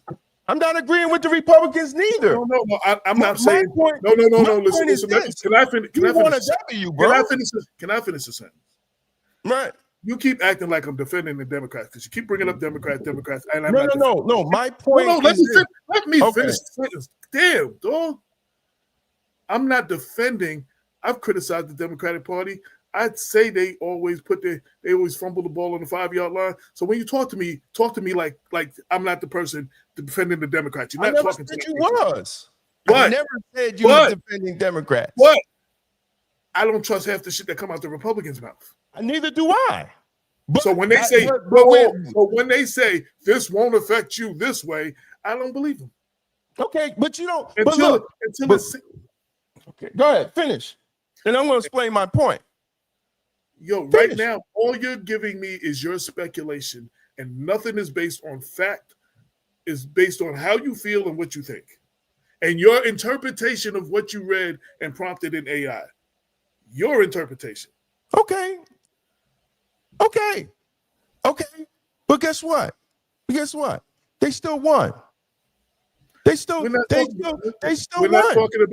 We're not talking about that they won. We've already established that. All right, so what are you going to do now? We're not talking about what they're going to do. They're going to do what they're going to do. But what I'm not going to do is put lipstick on a pig and tell black people. What I'm saying is this: black people ain't got no choice. The bill is passed. Make the best of it. Find out what you could take advantage of. Because we the only ethnic group. We the only ethnic group whining. Because we're not building for ourselves. We're the only ones. Asians ain't, you don't see the Asians having these conversations. They're building. The Jews don't give a damn who's in office. They win regardless. The Italians don't care neither because they got the power. We're the only ones. So now that the bill is passed, figure out how do we benefit from it. That's different than blaming the people. No, what I'm saying is, no, bro. I'm saying the Democrats fucked up. But we know. So if we know that, That has nothing to do with this conversation right now. If we pass that, we have to, as a people, deal with what we have and get the best out of it. But guess what? No. What we've always done is not been selfish. Because these laws that they have claimed for the last 50 years. You have to have power to be selfish. Let me finish. You have to have power to be selfish. No, we have power. You can't be broken powerless. We have it.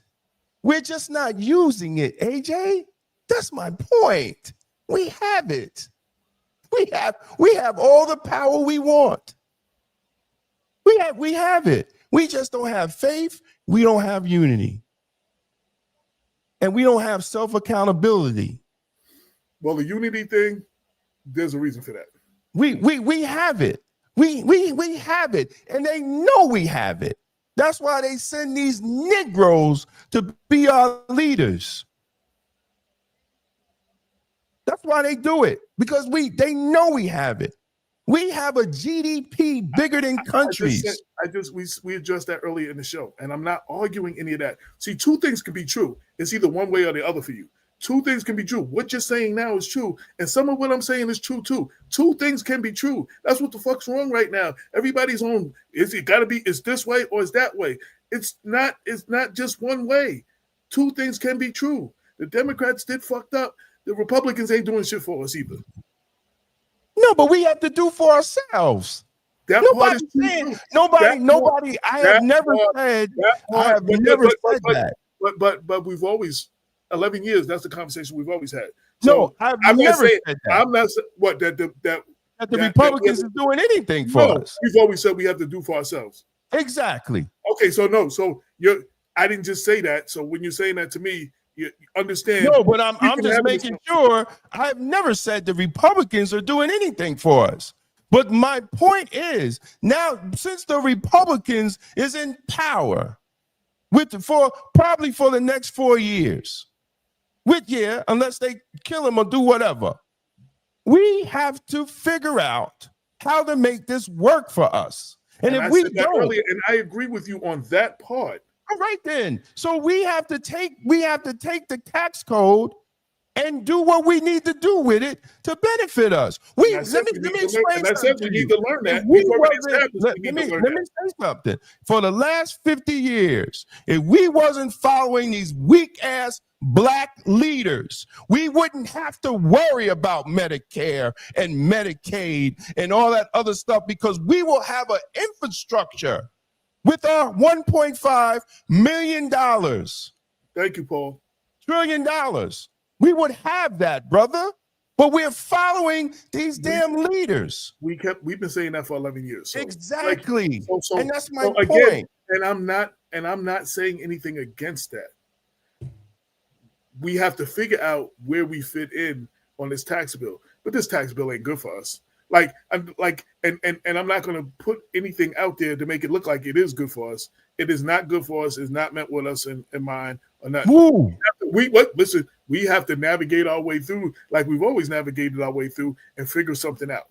And that's what we're going to have to do as Black people. And that's what we always had to do. Unfortunately, Black people got to wait till their back is all the way against the wall before they react to anything. We're not proactive. Either you're going to be a producer or you're going to be a consumer. Yeah. You're telling me my own words. I've written that 1,000,000 times. Okay, this country depends on us being consumers. And now this bill forces us to make a decision. It don't force us to make a decision. It don't force Black people to become producers. Well, let me tell you something. If they don't, they're going to be, as a whole, they're going to have a problem. They're going to have a bigger problem. And again, I just said Black people don't move as a whole until their back is all the way against You know what? Oh, well. Marcus Garvey tried to tell us. Elijah Muhammad tried to tell us.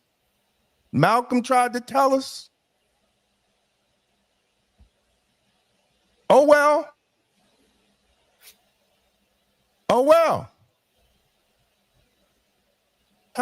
Listen, we are the only people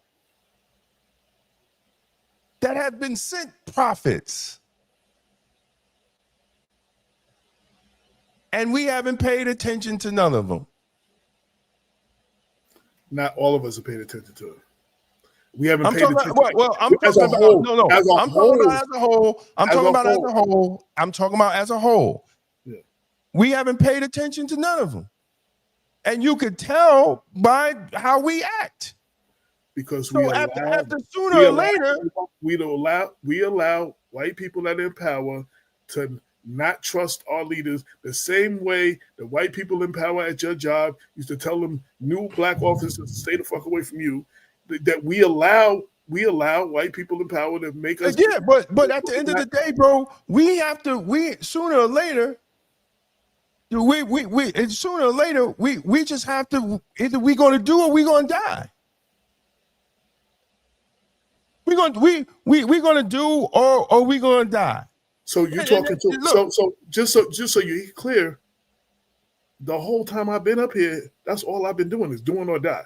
Like I've been even this whole thing we doing right now. Listen, this is me. But AJ, out of nothing. No, I'm just saying. So when you talk to people, like you're not talking to me because I'm not talking to you. Stop taking it personal. You're responding to what I say. Yeah, but I'm talking about. I keep saying as the whole. You keep taking it personal, like I'm talking to you. No, nigga, I've been with you. I've been standing right next to you, so I know it's not you. All this time, I've been standing right the fuck next to you. So I know it's not you, AJ. And I've been sitting here trying to educate these people as well. Okay, so I'm not talking about you. So they don't. That's what I'm trying to explain. You're taking it personal. And as I always said, you can lead a horse to water, but you can't make it drink. And that's all we can do is lead these horses to water. If they don't drink, that's on them. And hey, Joshua, exactly. And if they stayed the F away from me, they were the fools. And they all were. Because I end up getting calls from them anyway after they got into trouble. Absolutely. And they're gonna call.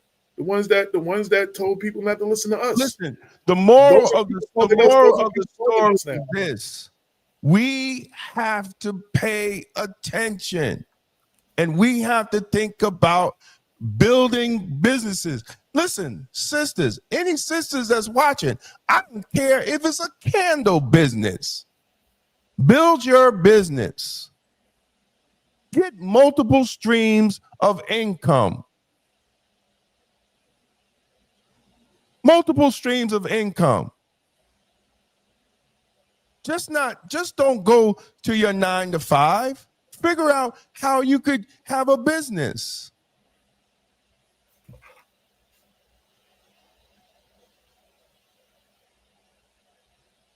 I had so many businesses in my 33 years working at corrections because I wasn't it.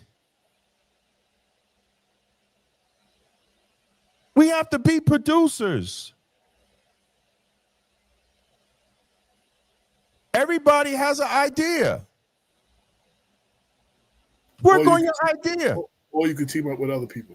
Yeah, or you could team up with other people. But now your money is not wasted. You could claim it.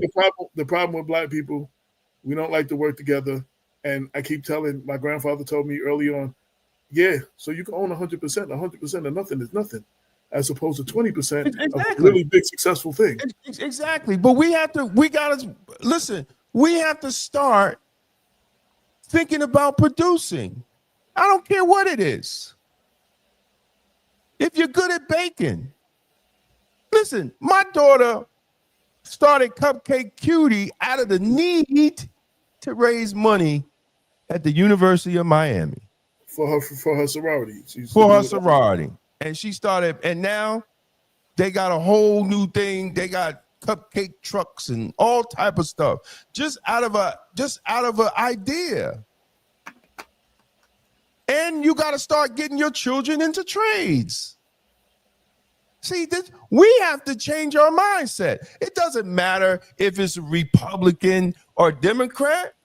It's just things in this bill that benefit you to be producers. And then either you're gonna benefit from it or you're gonna lose from it. Because it does not benefit consumers. So the problem here is with black leaders being paid off. They all on the line. And some pastors too. I'm not finished. So with black people being paid off, instead of educating the masses of our people, they're selling them dreams. They're carrying water for those who want us to continue to be consumers, because as I said, us as consumers fuel the whole economy. If we stop consuming, this economy is dead. Like we are the consumers that fuel us. When they gave them COVID checks, them COVID checks, that had nothing to do with helping black and brown people. They needed us to spend money. They gave us money and they knew they were going to get it right back. And we spent all that money and bought all kinds of stuff. And that's what saved the economy. They need for us to be consumers. Once we learn to be producers, this we've been talking about for 11 years and longer, but on this show, 11 years. And we not only become producers, but we start supporting each other, recycling our dollar. Because there's been a lot of times we come and try to produce something and our people don't support it. And then we're out of business. And that's the fact too, because we don't support each other. There's several factors. It's not just starting a business. The lack of black consumers may be the result of this bill, regardless of production. Well, again, like our leaders are telling us to boycott Target, but they're not telling you where to spend your money. See, they should give you a list. All the leaders should be giving you a list of black businesses in your area. And you should be spending your money with them, not just not spending it with Target. That doesn't help the situation. That doesn't do anything for our community. You need to recycle the dollars in our community and support the Black businesses that provide the services that you need. And that's how you save and re-energize your community. And we're not going to tackle this nationally. We have to do this in our individual communities. And if we're doing this in our individual communities, our communities will be thriving. It's not going to happen tomorrow. It's not going to happen next year. It's going to take a while. Damon used the example of his daughter's business. They've been in the storefront for 10 years, and before that, she was in college. So that's 15 years in the making. That didn't just happen overnight. So that's the other thing. You have to be able to put we want microwave solutions now instead of putting stuff in the oven and baking. Yeah, but we have to talk. But we have to start.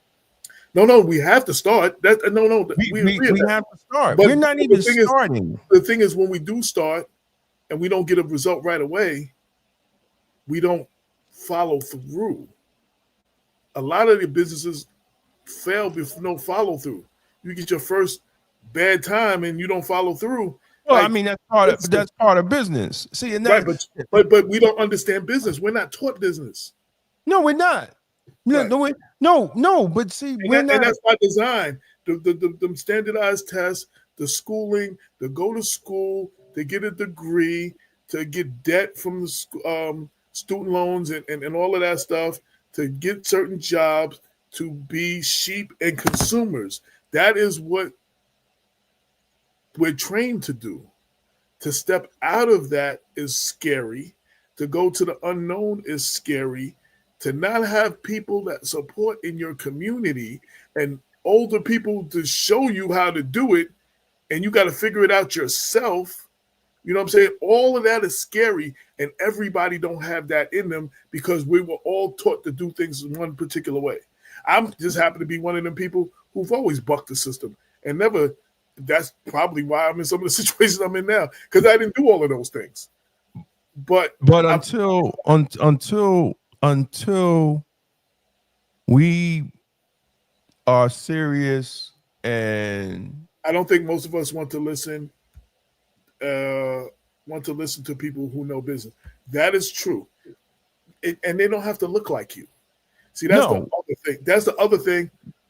We don't want to talk to people who don't think like us or look like us. And we don't want to take on mentors that are business people to help us. If you talk to a lot of rich people, a lot of people that are making money and making moves, they have mentors. There's a difference in having friendships and having mentors, people that you could call and you could have those type of business discussions on which moves to make and how to make those type of moves. If we're not pushing that, if we're not creating those type of safe spaces, for businesses, I mean, even just doing businesses out of your home, but we're not having those conversations. We're not even reaching out to people, and that's maybe something for Black Westchester we have down the line to have. Well, that's why I talk. Well, that's why I do the Black economy, because I got two guests coming on. I'm scheduling about purchasing real estate, flipping houses, and also furthering like AI development. But we have to be. Eric wants to come back on too. Yeah. Because Eric got that book. I got to bring Eric on, and so we really have to start. And that's why I started, the Black economy, so people could watch these type of shows and we could have conversations.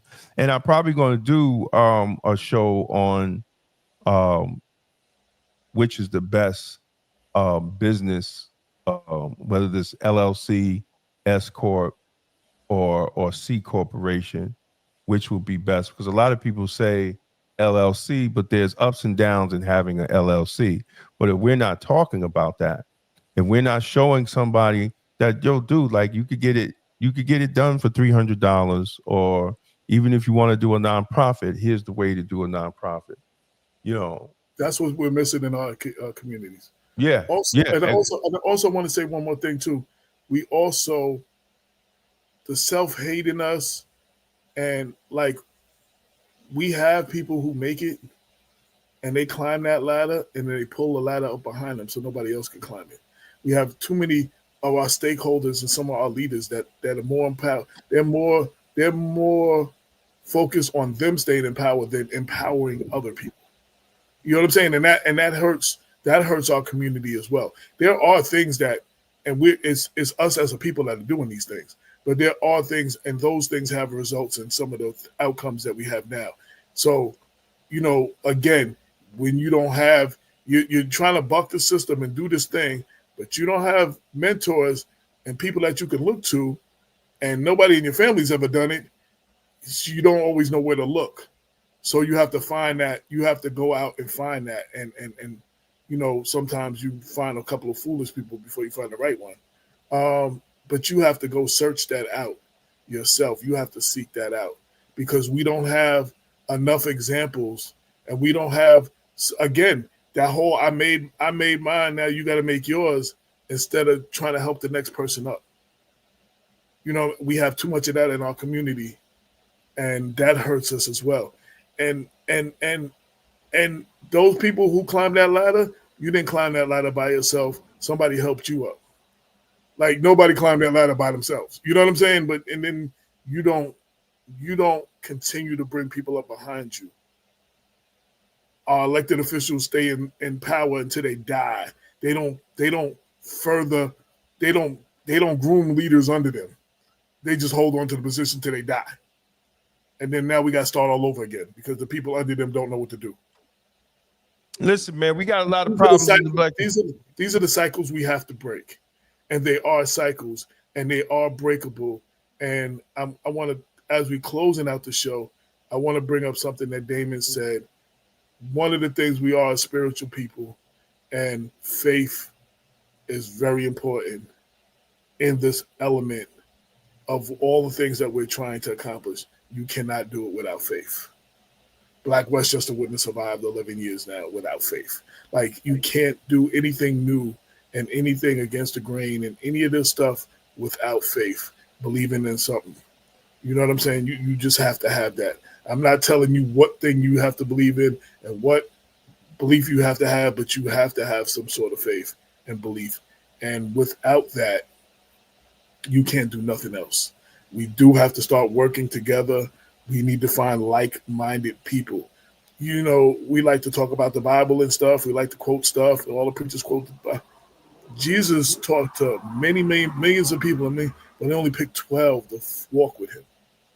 You don't need large numbers to do things. You don't need large groups of people to do things. 2 and 3 can do something very powerful. You don't have to wait till you get 20 people to think the same way you are. So you can do it.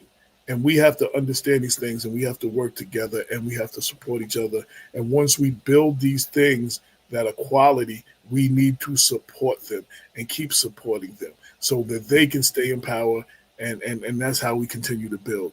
But we have to do this ourselves. So a lot of you here, and I want to pull up Paul's comment again. A lot of what you hear, and someone said it was getting too loud, too emotional, like we were arguing. But I like Paul's comment the best. He said it was good to see brothers have this kind of conversation without calling each other out of name. Like, we have to have these conversations. We have to hearing you two have this dialogue without any profanity or calling anyone else's name is inspiring for Black intellectualism. This is what it always was. It wasn't everybody thinking the same thing. W.B. Du Bois and Booker Washington didn't do the same thing. Martin Luther King and Malcolm X did not think exactly the same thing. But we excel through all of that by a debate, by a conversation of ideas where 2 and 3 touch and agree. Yes, Cookie, absolutely. we're over the 8-minute mark at 8 o'clock. So, Damon, any last words, or you want to close it out with anything, or because Yeah, we check just us out. Check we us said out tomorrow. we said we're gonna say it again and again, so we don't. Yeah, check us out tomorrow. The Black Economy, where we talk about the tax bill and the black tax pivot. We have to pivot. If in order for us to survive, we have to pivot. We got to start creating businesses. We got to start talking about survival, because it is going to be necessary moving forward. No matter who's president, it doesn't change that we have to really start being producers. So it goes up at 12:01. It goes up on 12:01. Anybody that's a member gets it on Friday, the Friday before, but then it goes up on 12, and then it goes up on 12:01 a.m. So when you wake up in the morning, it'll be up on YouTube, the Black Economy, where we're talking about the black tax pivot. So that's what it's all about, is black empowerment. We have to really focus on black empowerment. We've been under politics that put us under a real big tent with everybody else. You're welcome, Yolanda. We real big tent. So we don't have. So there are a few things that exist. Black Westchester occasionally, unfortunately, a lot of our businesses, we've done a black to business directory in the news and on the website. Unfortunately, it has to keep getting updated because our businesses don't always survive. So there's that last one we did. There's a good portion of them that are not around no more. And if you see, you can also contact the Westchester County. What is it? The Black Minority Owned, whatever that thing is, the BM, whatever they call it, whatever. They can give you a list of all the black businesses in the area, because I've called and I've gotten that from them to help create that. You can get that from the county, a list of your black businesses, list, and for females, a list of your women-owned businesses. You can get that kind of stuff from the county. There is no up-to-date one. Sister to Sister International has occasionally putting out theirs, but again, a lot of these things, after a year or so, they're not up to date no more because these businesses are no longer around. So you just got to keep searching. But the county has a list. Black Westchester has done a list. And Sister to Sister, those are the ones I know for sure. That you can get that are free, because then people put these things together, these books, and then you got to buy them, and then they don't stay up to date. The black book, the black business list, and then after a year or so, it's outdated because some of them businesses ain't around no more. The restaurants and so many new businesses are opened up that are not in there. So then you got to buy another one in a year or two. Then you got to buy another one in a year or two. So you can go that route if you want. But Joshua said, great show. Yolanda said, okay, thanks. We want to thank everybody for tuning in. This is for the people that are watching for the first time. If you're on YouTube, make sure you subscribe. We want to thank all the people that have been watching the shows, been watching the videos, have been subscribing, have been leaving comments. We thank all of y'all. Y'all have been helping the algorithm and increasing our numbers. And that's what we need to survive. This is Black Westchester Presents. Yes, Joshua. That's the other thing right now in 2025. Well, after 2020, every business doesn't have a brick and mortar. So those you have to look for. There's a lot of black businesses that are online businesses as well. So sometimes but they still should advertise. Like they should advertise. They absolutely should advertise. And for for the small businesses, we have the business card type ad where it's just like $75, put your business card in, and there's a whole page of those. And if more businesses do that, then more people would see all of that. But we have those kind of things for the people who can't do full page ads and half page ads. We understand small businesses can't do that, but we have the business card ad. So you can do the business card ad. And you know, again, that's recycling your dollars. It's supporting Black press, and it's getting you the plug that you need. So you know, we need to do more of that. Thanks everybody for tuning in. Again, this is Black Westchester presents the People Before Politics radio show. We simulcast live every Sunday 6 to 8, and sometimes we go over. On Facebook, several Facebook pages, on LinkedIn, on YouTube, on X, occasionally on Instagram, and as of now, we'll be streaming live on blackwestchester.com every week too. So, and you can always find the archive videos of any shows you missed on either blackwestchester.com or on the Black Westchester YouTube channel. Thank you for your support. Thank you for holding us down. We have been bringing you the news with the Black point of view since 2014, and here on the show giving you that real talk for the community since 2014. Damn, Damon, it's 11 years. Can you imagine that when we first walked into that studio for the first time and decided to do this, do you think we would be here 11 years still really doing this? Like, yeah, I love running my mouth, man. And this is the best program and platform. You could just run your mouth. Yeah. And it is what it is. You know, you run. This is the best platform. And, you know, and all of you, and all of you, what you contribute, we got the best show in the world. And if y'all weren't tuned in and wasn't participating and wasn't coming with the questions and the comments and all that, y'all make the show. We're here because of all of you. So shout out to all of you. Applause to all of you. Thank you very much. As always, if you have a topic you want to see us talk, you can hit us at blackwestchester@gmail.com. Propose topics you would like to see us address. Make sure you leave your feedback and comments either on the website or on YouTube below the videos. And thank you. Peace out. We out of here. Thank you to everyone who supported us through Super Chat. Your contributions keep independent media alive and thriving. We couldn't do it without you. Stand up, speak out, rock the message that matters. Community before party. Get your shirt today and let your vote wear your interest and values over party loyalty. Stand strong, speak loud. Wear the truth. The Black Mental Health Matters Tee. Support health, wellness, mental clarity, and independent media. This is the People Before Politics show, broadcast every Sunday at 6 p.m. Hosts Damon K. Jones and AJ Woodson bring you the news that impacts our community. Join us for unfiltered, unapologetic coverage of the stories that matter most. Black Westchester Magazine presents The People Before Politics show, the news with the Black point of view.